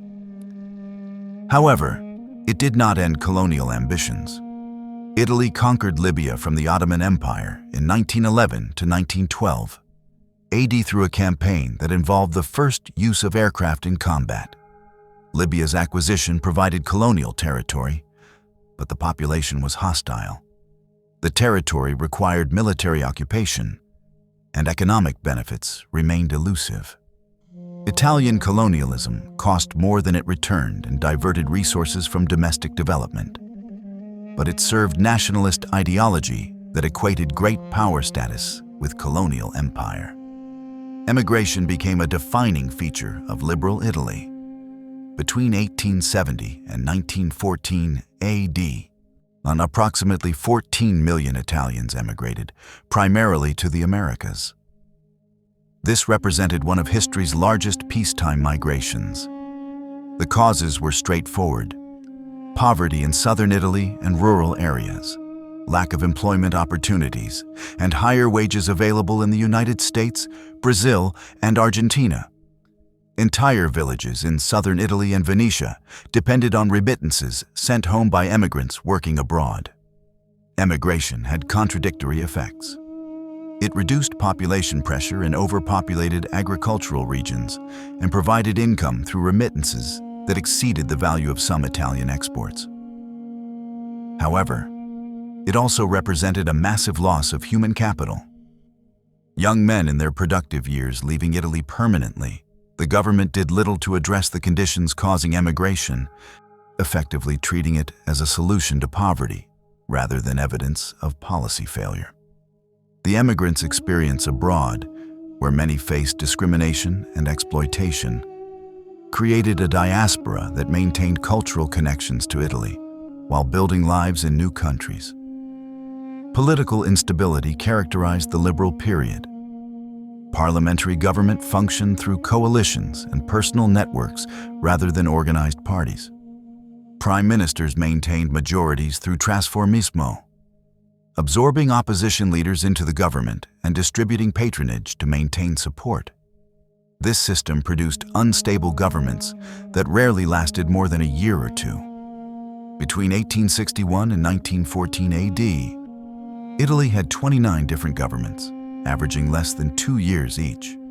This instability reflected both the narrowness of the political class and the absence of mass parties that could provide stable parliamentary majorities. Giovanni Giolitti, who dominated Italian politics during most of the period from 1900 to 1914 AD, attempted to address some of these problems. He expanded suffrage in 1912 AD to include all literate males over 21 and all males over 30, regardless of literacy, increasing the electorate from approximately 3 million to 8.5 million. He legalized strikes and encouraged collective bargaining, attempting to integrate socialists into the political system. He promoted social legislation, including limits on working hours and public health measures. His approach was pragmatic rather than ideological. Accommodate working-class demands sufficiently to prevent revolution while preserving essential features of the liberal order. Giolitti's system worked so long as economic growth continued, and moderate socialists were willing to participate in parliamentary politics. However, it faced opposition from both left and right. Revolutionary socialists rejected parliamentary participation as betrayal of workers' interests. Nationalists condemned Giolitti's concessions to workers and called for aggressive foreign policy to restore Italian prestige after the Adwa humiliation. Catholics, though increasingly willing to vote despite papal restrictions, demanded recognition of church interests. These centrifugal forces strained the liberal system's capacity to maintain consensus. When the decision to enter World War I in 1915 AD resulted from elite political maneuvering rather than parliamentary deliberation or popular demand. When war began in August 1914 AD, Italy remained neutral despite being nominally allied with Germany and Austria-Hungary through the Triple Alliance. Prime Minister Antonio Salandra and Foreign Minister Sidney Sonnino negotiated secretly with both the Central Powers and the Entente, seeking the best territorial concessions in exchange for Italian intervention. The Treaty of London, signed in April 1915, AD committed Italy to enter the war on the Entente side within 1 month in exchange for promises of territorial gains, including the Trentino, South Tyrol, Trieste, Istria, and portions of Dalmatia. And these promises offered Italia irredenta, Italian-speaking territories still under Austrian control, plus additional territories where Italians were minorities, but which would provide strategic frontiers. Salandra presented Parliament with the accomplished fact of treaty commitments, and Parliament approved intervention in May 1915 AD, despite significant socialist and Catholic opposition. Italy was unprepared for modern industrial warfare. The army lacked adequate artillery, machine guns, and supplies. Officer training emphasized courage and offensive spirit rather than tactics suited to trench warfare. The terrain along the Austro-Italian front, mountainous and favoring defense, made offensive operations exceptionally difficult and costly. The front stabilized along the Isonzo River, where Italian forces launched 11 offensives between June 1915 and September 1917 AD, gaining minimal territory at enormous cost. The human cost of the war exceeded anything in Italian experience. Approximately 5.2 million Italians served in the armed forces during the war. Approximately 650,000 died, and another 1 million were wounded. The fighting along the Isonzo and in the mountains of Trentino involved assaults against fortified positions that produced casualty rates comparable to the Western Front. Soldiers endured trench conditions, inadequate food and supplies, harsh discipline including summary executions for cowardice, and offensives that repeatedly failed while consuming lives. The Battle of Caporetto in October 1917 AD nearly destroyed the Italian army. The Austrian and German forces, employing infiltration tactics and gas attacks, broke through Italian lines and advanced over 100 kilometers. Italian forces retreated in disorder, losing approximately 300,000 prisoners and enormous quantities of equipment. The army stabilized on the Piave River, but the disaster revealed that Italian military performance was inadequate despite 3 years of warfare. General Luigi Cadorna, who had commanded the army through the Isonzo battles, was dismissed and replaced by Armando Diaz. The government mobilized Italian society totally for war. Industrial production was directed to military purposes, with factories operating under state control. Rationing controlled civilian consumption. Women entered industrial workforce in unprecedented numbers, replacing men at the front. Newspapers and propaganda emphasized national unity and the necessity of sacrifice. The war created the first truly national experience in Italian history. Millions of men from every region serving together, sharing hardships, and developing some sense of common identity, despite persistent regional loyalties. The final offensive at Vittorio Veneto in October 1918 AD, following Austria-Hungary's internal collapse, enabled Italy to claim victory. Italian forces advanced rapidly against disintegrating Austro-Hungarian armies and occupied territories promised by the Treaty of London. The armistice of November 4, 1918 AD, confirmed Italian gains. However, the cost had been catastrophic, and the anticipated benefits did not materialize. The Paris Peace Conference disappointed Italian expectations. Prime Minister Vittorio Emanuele Orlando demanded fulfillment of London Treaty promises, but Woodrow Wilson opposed transferring Dalmatian territories to Italy because they were inhabited by Slavs, contradicting his principle of national self-determination. Britain and France, having secured their own objectives, offered lukewarm support for Italian claims. Orlando withdrew from the conference temporarily in protest, but gained nothing. Italy received the Trentino, South Tyrol, and Istria, but Dalmatia went to the new kingdom of Yugoslavia, and the city of Fiume remained disputed. The poet Gabriele D'Annunzio seized Fiume in September 1919 AD with a force of demobilized soldiers and held it for 15 months, creating a quasi-fascist miniature state that attracted veterans disillusioned with the liberal government. His occupation embarrassed the government and demonstrated that armed groups could defy state authority. D'Annunzio's flamboyant rhetoric about sacrifice, hierarchy, and national rejuvenation influenced emerging fascist ideology. The myth of the mutilated victory, that Italy had won the war militarily but been cheated diplomatically, spread among nationalists and veterans. This narrative ignored that Italy had gained substantial territory and that Dalmatian claims conflicted with self-determination principles. However, the myth proved politically powerful because it explained the gap between wartime sacrifices and post-war realities. After 650,000 dead and economic devastation, Italy received less than expected and faced domestic chaos. The post-war economic situation was dire. Government debt had increased from 16 billion lire in 1914 AD to 95 billion lire in 1919 AD. Inflation reduced the lira's value to 1/5 its pre-war level.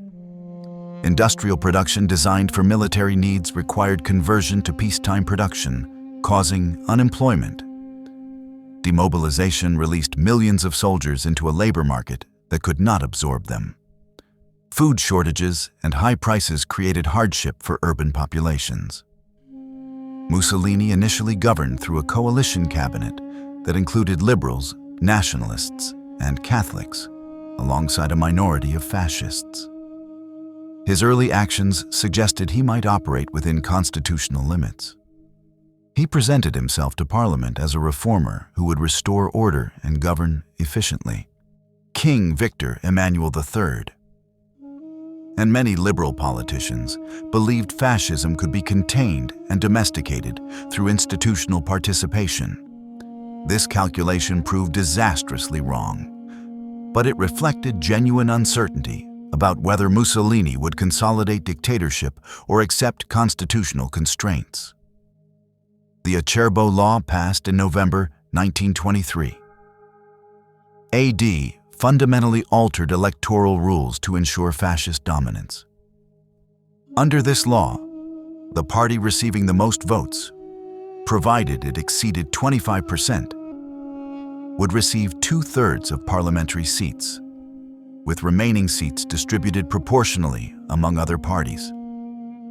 In the April 1924 AD elections, conducted under fascist intimidation and violence, the fascist-led coalition received 65% of votes and secured an overwhelming parliamentary majority.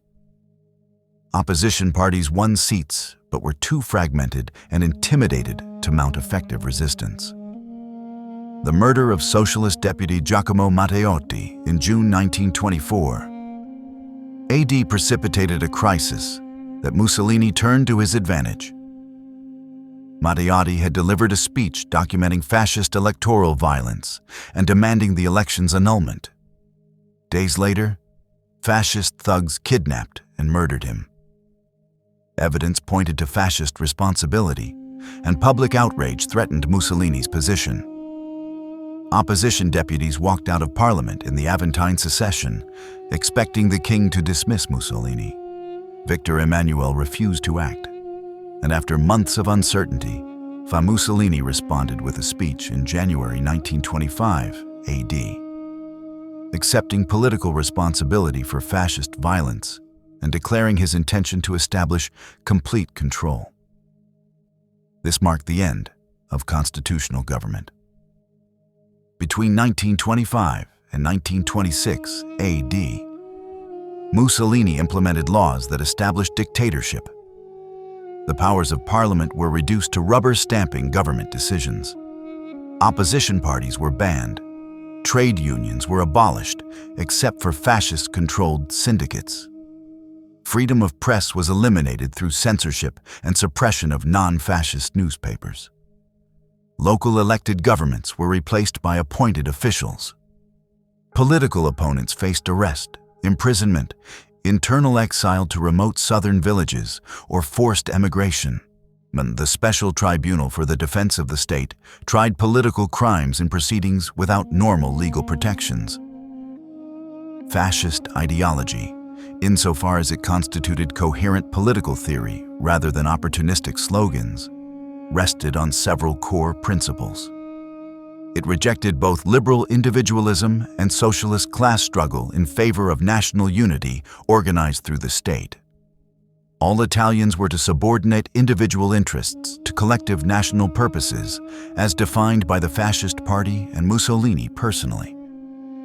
The state would organize society through corporations, bringing together employers and workers in each economic sector, theoretically eliminating class conflict through cooperation under state supervision. Corporatism in practice meant state control of economic activity without socialist property expropriation. Private property and capitalism continued, but businesses operated under regulations, production quotas, and wage controls determined by the state.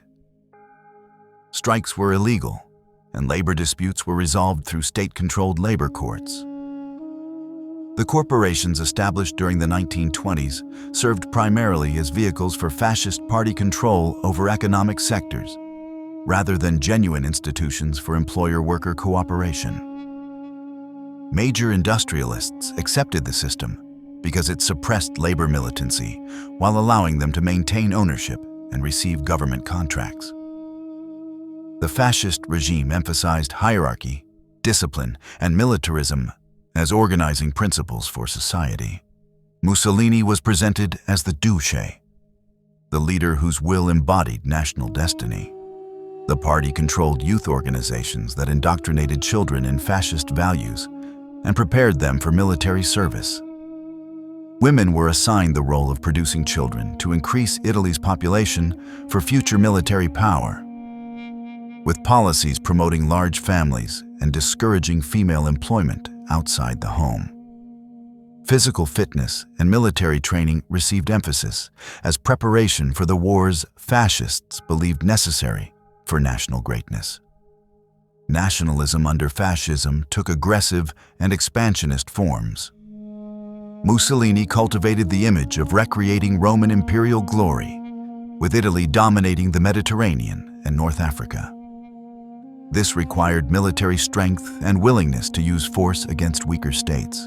The ideology rejected peaceful coexistence in favor of constant struggle between nations for dominance. Military conquest would demonstrate Italian virility and greatness, while providing resources and territories for the growing population. The Lateran Treaties, signed in February 1929 AD, with the papacy resolved the Roman question that had troubled Italian politics since 1870 AD. Mussolini agreed to recognize Vatican City as an independent sovereign state of approximately 44 hectares. The state paid the papacy financial compensation for territories lost in 1870. A concordat regulated relations between church and state, recognizing Catholicism as Italy's official religion, making religious instruction compulsory in public schools, and recognizing church marriages as having civil validity. In exchange, the Pope recognized the Kingdom of Italy with Rome as its capital and renounced claims to the former papal states. This agreement benefited both parties substantially. The papacy gained sovereignty, financial security, and influence over Italian education. Mussolini obtained enormous prestige from resolving a 60-year conflict and gained church support that legitimized his regime among Catholic Italians who might otherwise have opposed it. The church's accommodation with fascism removed a potential source of opposition and helped consolidate the dictatorship. The price was subordinating spiritual authority to political calculations, demonstrated when the church largely remained silent about fascist crimes.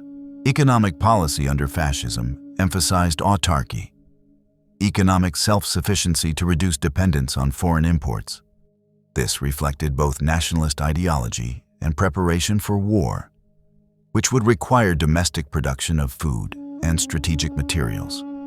The battle for grain attempted to increase wheat production through subsidies and propaganda, achieving higher domestic output, but at the cost of diverting land from more suitable crops and reducing overall agricultural efficiency. The state promoted industrial development in strategic sectors including steel, chemicals, and armaments through subsidies, tariffs, and government contracts. The Great Depression that began in 1929 AD hit Italy's economy severely. Industrial production fell, unemployment rose dramatically, and banks faced collapse from bad loans.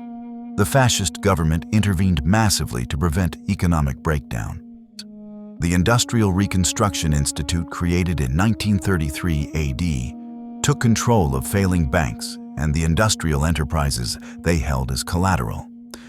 This made the Italian state one of the largest owners of industrial assets in any capitalist economy, controlling steel production, shipbuilding, and much of heavy industry. The intervention stabilized the economy, but at the cost of enormous state debt and inefficient production in politically favored industries. The invasion of Ethiopia in October 1935 AD represented Mussolini's first major war of aggression. Ethiopia was one of two remaining independent African states and had defeated Italian forces at Adwa in 1896 AD, a humiliation fascism promised to avenge. Mussolini committed massive military forces, approximately 400,000 soldiers, to conquest. Italian forces used poison gas against Ethiopian troops and civilians and conducted aerial bombardment of cities, violating international law. Despite Ethiopian resistance, superior Italian firepower overwhelmed Ethiopian forces. Emperor Haile Selassie went into exile, and Italy proclaimed Ethiopia conquered by May 1936 AD. The League of Nations condemned Italian aggression and imposed economic sanctions, but these proved ineffective. Major powers did not enforce oil sanctions that might have crippled the Italian war effort, and they excluded Italy from the sanctions regime to prevent pushing Mussolini toward Germany. The sanctions that were imposed damaged the Italian economy without preventing conquest, and Mussolini used them to rally nationalist support against foreign interference. The episode demonstrated the League's impotence and encouraged further aggression by showing that international law would not be enforced against determined violators. The Spanish Civil War that began in July 1936 AD provided opportunity for Italian military intervention, supporting Franco's nationalist forces against the Republican government. Mussolini sent approximately 50,000 troops, along with aircraft, tanks, and supplies to fight in Spain. This intervention served multiple purposes: testing military equipment and tactics, supporting a fellow authoritarian regime, and projecting Italian power.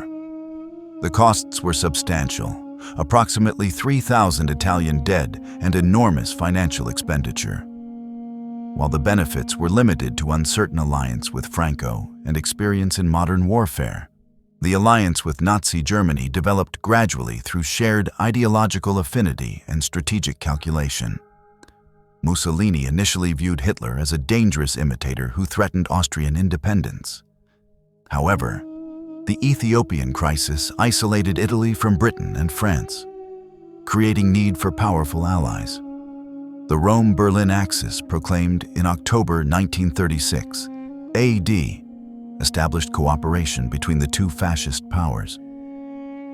The Anti-Comintern Pact, joining Germany and Japan in opposing communism, was expanded to include Italy in November 1937 AD. The Pact of Steel, signed in May 1939 AD, committed Italy and Germany to mutual military support in any war. This alliance proved disastrous for Italy. Germany was militarily far stronger and dominated the relationship. Hitler pursued aggressive policies that risked war for which Italy was unprepared. Mussolini could not restrain German actions, yet felt compelled to support them to demonstrate fascist Italy's strength and loyalty. The relationship locked Italy into strategic decisions made in Berlin, regardless of Italian interests. Italian military unpreparedness was profound. Despite constant militaristic propaganda, the armed forces lacked modern equipment, adequate training, and effective doctrine. Industrial capacity could not supply the military's needs. Domestic steel production was insufficient for wartime demand. The oil had to be imported, and much equipment was obsolete.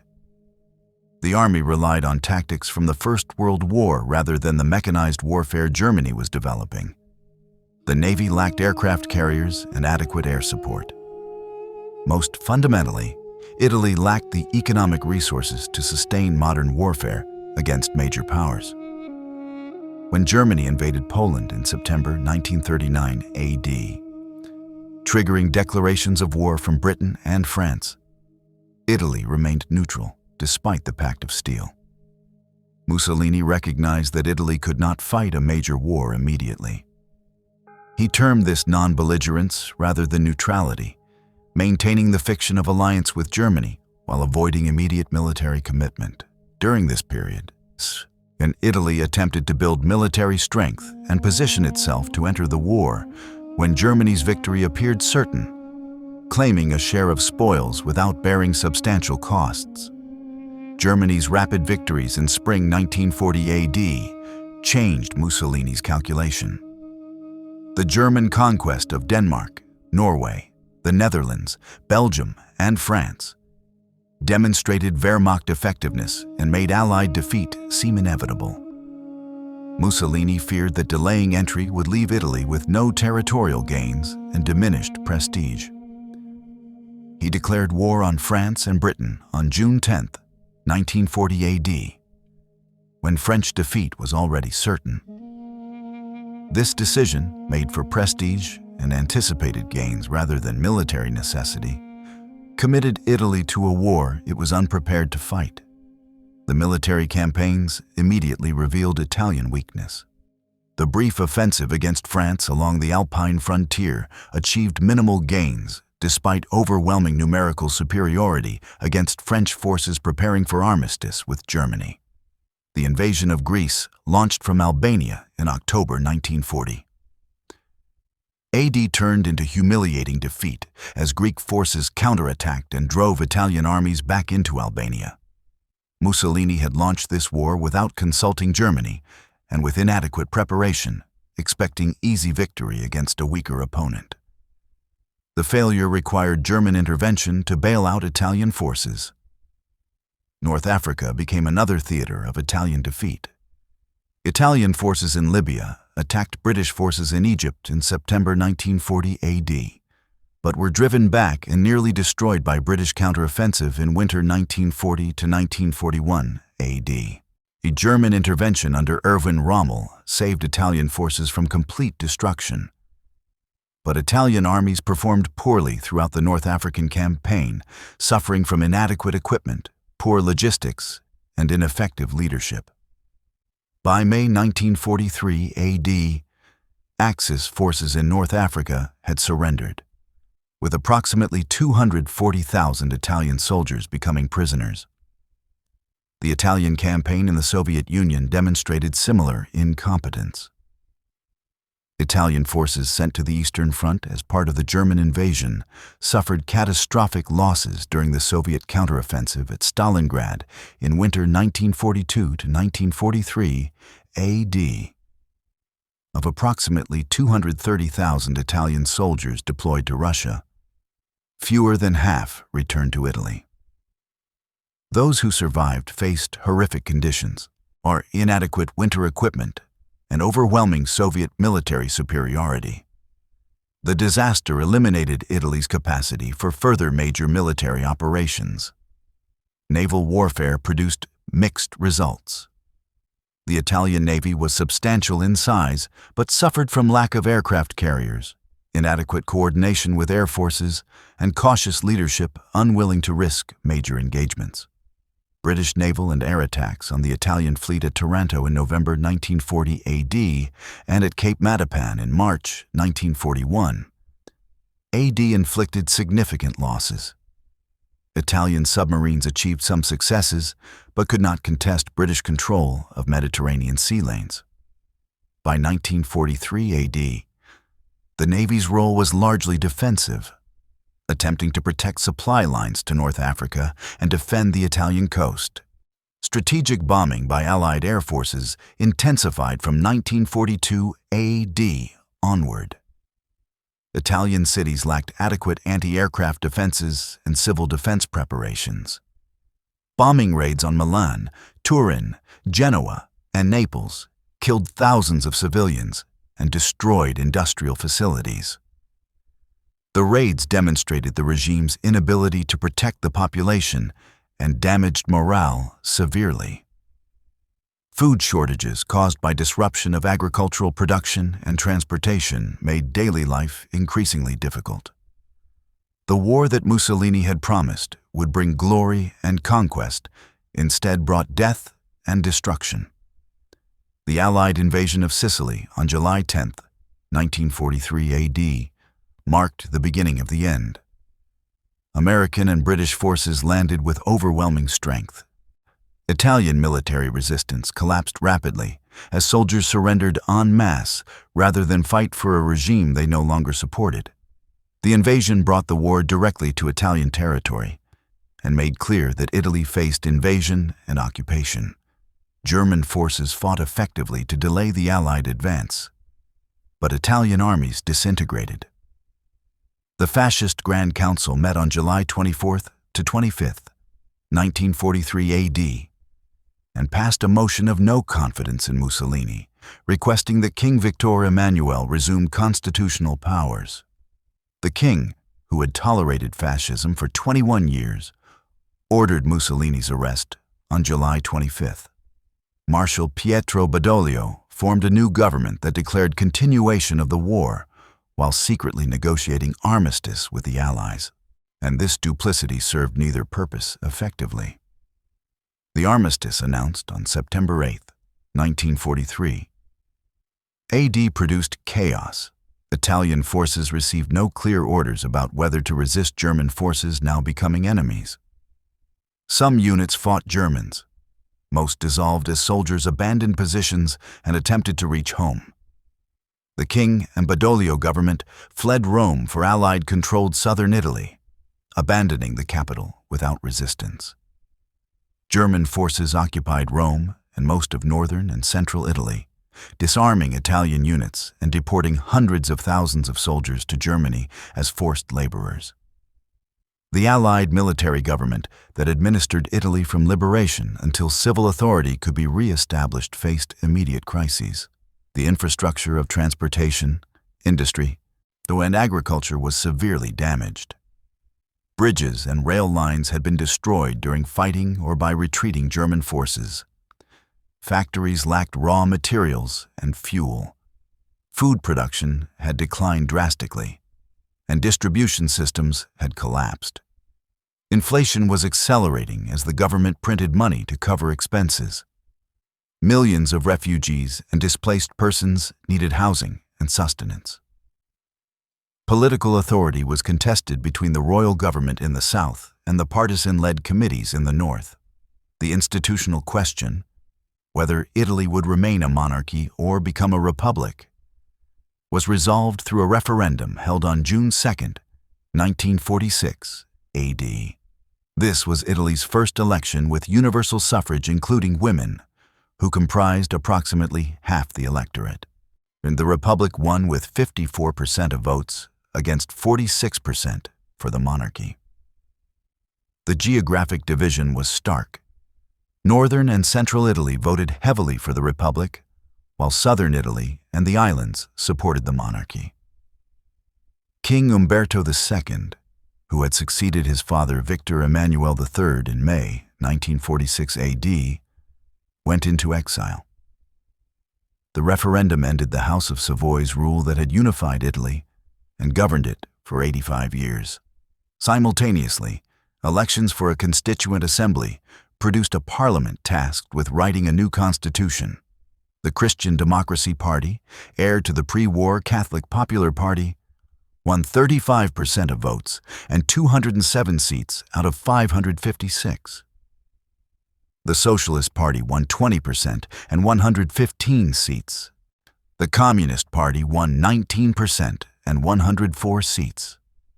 Together, these three mass parties commanded over 70% of votes, demonstrating that Italian politics had fundamentally changed from the narrow liberal politics of the pre-war period to mass democracy, with organized parties representing distinct social constituencies.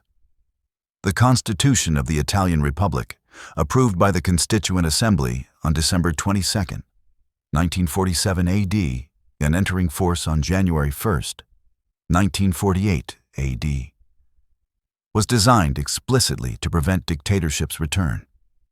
It established a parliamentary system where the government required confidence from both chambers of parliament, the Chamber of Deputies and Senate, making governments dependent on maintaining coalitions. The president, elected by parliament rather than popular vote, held limited powers and served primarily ceremonial functions. Regional governments would receive constitutionally protected autonomy, preventing excessive centralization. The Constitution included extensive guarantees of civil liberties and social rights. Freedom of speech, press, assembly, and association were protected. Labor rights, including the right to strike, were guaranteed. Education was declared free and compulsory through certain grades. The state accepted responsibility for providing social welfare. A constitutional court was established to review legislation's conformity with constitutional principles, giving courts power to strike down unconstitutional laws. Most significantly, the Constitution prohibited reconstitution of the Fascist Party and banned fascist organizations. The post-war political settlement rested on Christian democratic dominance. Alcide de Gasperi, leader of Christian democracy, served as prime minister from December 1945 to August 1953 AD, a period of stability unprecedented in Italian history. His governments governed through coalitions, initially including socialists and communists, then excluding them after 1947 AD, when the Cold War made cooperation between Christian Democrats and leftist parties impossible. The exclusion of communists from government, despite their substantial electoral support, created a structural feature of Italian politics: the permanently excluded opposition. This system, sometimes called imperfect two-party system or blocked democracy, meant that government alternation between parties did not occur. Christian democracy governed continuously, changing coalition partners among smaller centrist and rightist parties, but never relinquishing the prime ministership. The Communist Party, despite receiving 20 to 30% of votes throughout the post-war period, remained in permanent opposition. This arrangement reflected both domestic anti-communism and American pressure to exclude communists from government as part of Cold War strategy. American influence on post-war Italy was substantial and deliberate. The United States viewed Italy as a crucial Cold War battleground, where communist electoral strength threatened Western alignment. The Marshall Plan, announced in June 1947 AD, provided massive economic assistance to Italy, totaling approximately $1.5 billion between 1948 and 1952 AD. This aid funded reconstruction, stabilized currency, and helped restart industrial production. However, it came with conditions: economic liberalization, exclusion of communists from government, and alignment with American foreign policy objectives. The economic reconstruction proceeded remarkably quickly, given the destruction's extent. Industrial production regained 1938 levels by 1950 AD. The government pursued policies favoring industrial development through state-owned enterprises, protection of key industries, and investment in infrastructure. The Institute for Industrial Reconstruction, inherited from fascism, controlled steel, shipbuilding, and other strategic sectors. State investment in oil and natural gas extraction through ENI, founded in 1953 AD under Enrico Mattel's leadership, developed domestic energy resources and reduced dependence on imports. The economic miracle from approximately 1950 to 1963 AD transformed Italy from a predominantly agricultural society to an industrial power. GDP growth averaged over 6% annually during this period, among the highest in the world. Industrial production more than doubled. Manufacturing employment increased dramatically, while agricultural employment declined. Consumer goods, including automobiles, refrigerators, and televisions, became widely available. Companies like Fiat in automobiles, Olivetti in typewriters and office equipment, and various firms in appliances achieved international competitiveness. This growth was unevenly distributed geographically and socially. The industrial triangle of Milan, Turin, and Genoa benefited disproportionately. with expansion of manufacturing creating employment and rising wages. Southern Italy experienced much slower growth, despite government programs intended to promote development. The Cassa per il Mezzogiorno, established in 1950 AD to fund southern infrastructure and industrialization, spent enormous sums with limited success. Industrial development in the south remained largely concentrated in capital-intensive sectors like petrochemicals that employed relatively few workers. Much investment was wasted on prestige projects that failed economically. Their internal migration reached massive scale as southern Italians moved north seeking employment. Between 1955 and 1970 AD, approximately 4 million people migrated from south to north. This migration provided labor for northern factories, but created social tensions as southern migrants faced discrimination and inadequate housing. The growth of urban slums around northern cities demonstrated that economic growth was not automatically producing social integration or equitable distribution of prosperity. The Catholic Church exercised enormous influence through its relationship with Christian democracy. The Church mobilized voters through Catholic action organizations, parish networks, and pastoral letters. Christian democracy depended on Catholic votes and implemented policies reflecting church preferences on education, family law, and social issues. Divorce remained illegal until a referendum in 1974 AD narrowly approved its legalization. The Church's influence declined gradually as Italian society secularized, but it remained a significant political force. The Communist Party under Palmiro Togliatti's leadership pursued a distinctive strategy. Togliatti accepted parliamentary democracy and constitutional order rather than revolutionary seizure of power. The party participated in elections, governed municipalities and regions where it won majorities, and operated as a standard political party rather than a revolutionary organization. This strategy, later termed Eurocommunism, and distanced Italian communism from Soviet models while maintaining organizational discipline and ideological commitment.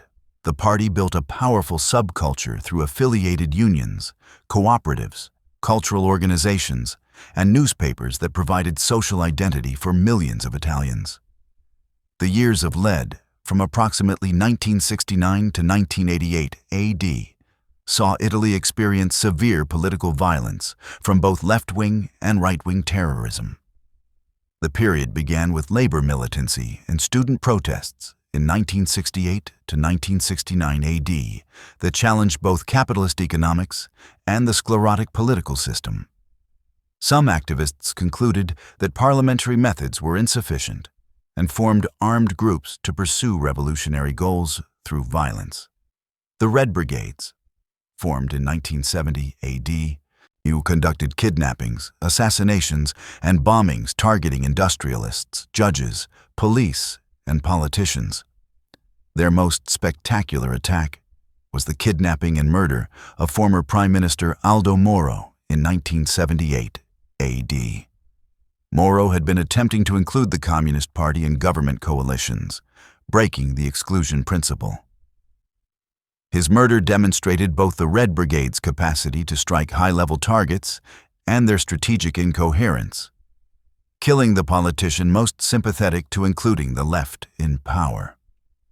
Right-wing terrorism, often with connections to state security services and foreign intelligence agencies, conducted bombing attacks, killing civilians.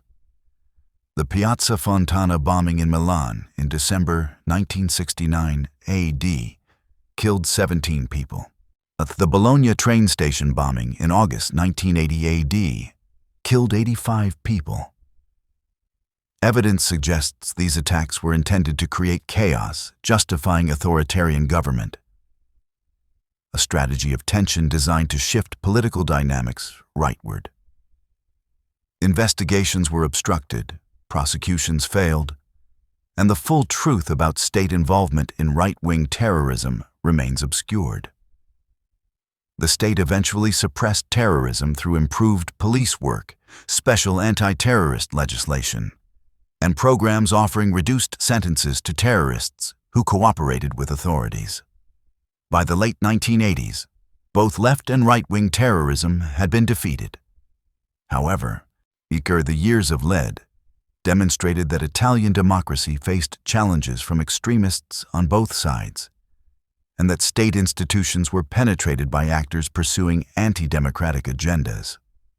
Organized crime remained a chronic problem that the state struggled to address effectively.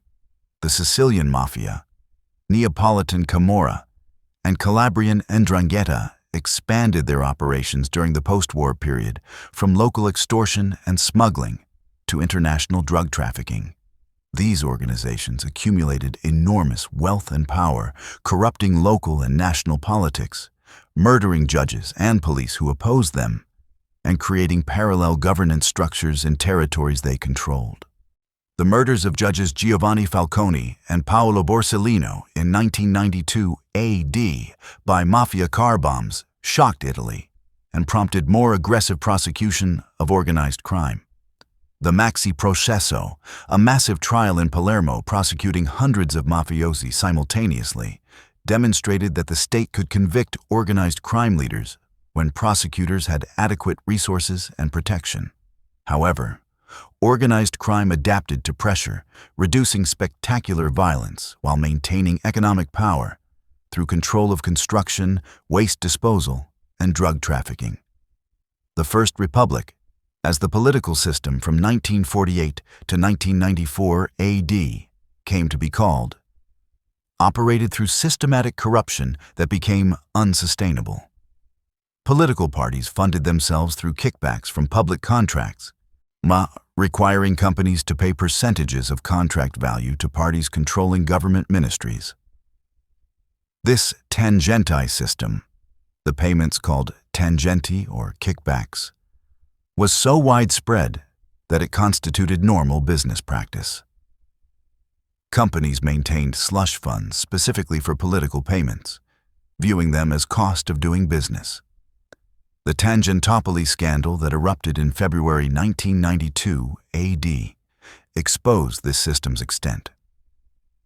Prosecutors in Milan, led by Antonio De Pietro, began investigating bribes paid to Socialist Party officials for contracts. As suspects agreed to cooperate to reduce sentences, investigations expanded to involve all major parties except the communists. Thousands of politicians, businessmen, and officials were investigated. Major political leaders fled the country or faced trial. The scandal destroyed the Socialist Party, severely damaged Christian democracy, and discredited the entire post-war political class. The political system collapsed between 1992 and 1994 AD. Christian democracy and the Socialist Party, which had governed throughout the First Republic, disintegrated. New parties emerged claiming to represent a clean break from corruption. Forza Italia, created in 1993 AD by media magnate Silvio Berlusconi, combined free market economics with populist rhetoric attacking the old political class. The Northern League advocated federalism and northern autonomy, expressing frustration with transferring tax revenues to support the South. The National Alliance, successor to a neo-fascist party, gained legitimacy as authoritarian elements moderated their positions. The Second Republic that emerged from the First Republic's collapse maintained the same constitutional structure, but operated differently. The bipolar system replaced the permanently excluded opposition with alternation between center-right coalitions led by Berlusconi and center-left coalitions led by various figures. Governments remained unstable. Italy has had over 70 governments since 1945 AD. But the principle that voters could change ruling coalitions through elections was finally established. European integration profoundly shaped Italian development. Italy was a founding member of the European Coal and Steel Community in 1952 AD, and the European Economic Community in 1958 AD. European institutions provided frameworks for economic policy and subsidies for development. Adoption of the euro in 1999 AD eliminated the lira and integrated Italy into European monetary union. This reduced Italy's ability to manage economic policy independently, but provided currency stability and access to European markets. Immigration transformed Italy from a country of emigration to one of immigration. Beginning in the 1980s and accelerating in the 1990s and 2000s, immigrants from North Africa, Eastern Europe, South Asia, and elsewhere arrived seeking employment. By 2020 AD, approximately 5 million foreign residents lived in Italy, about 8% of the population. This created social tensions in a country unaccustomed to ethnic diversity and raised questions about integration, identity, and citizenship. And recent political developments reflect ongoing tensions between globalization, European integration, and national sovereignty. The Five-Star Movement, founded in 2009 AD, combined populist rhetoric with direct democracy proposals and opposition to traditional parties. The League, successor to the Northern League, shifted from regional autonomy to nationalist positions opposing immigration and European Union constraints.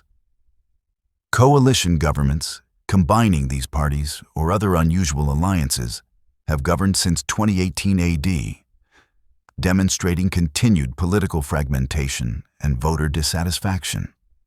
The COVID-19 pandemic that began in 2020 AD hit Italy particularly hard, with northern Italy becoming an early epicenter of European outbreak. The crisis revealed both state capacity limitations, healthcare systems overwhelmed in Lombardy, and social solidarity through community response to emergency conditions. The pandemic's economic impact was severe, with GDP declining dramatically in 2020 AD before recovering partially.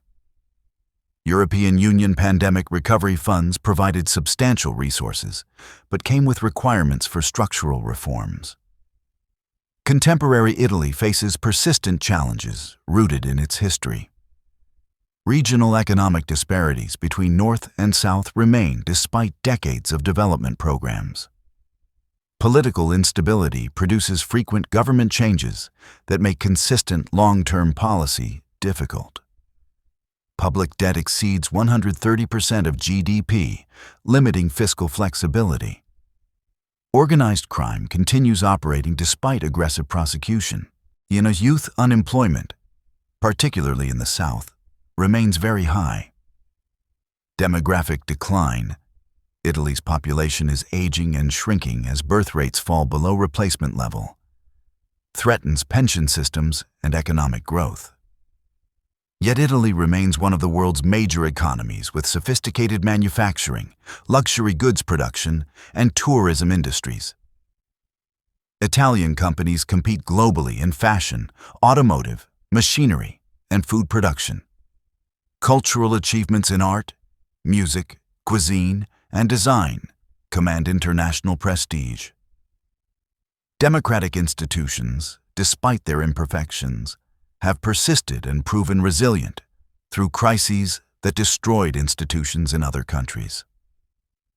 The Italian Republic, born from fascism's catastrophe, has provided constitutional democracy, civil liberties, and rising living standards for over 75 years.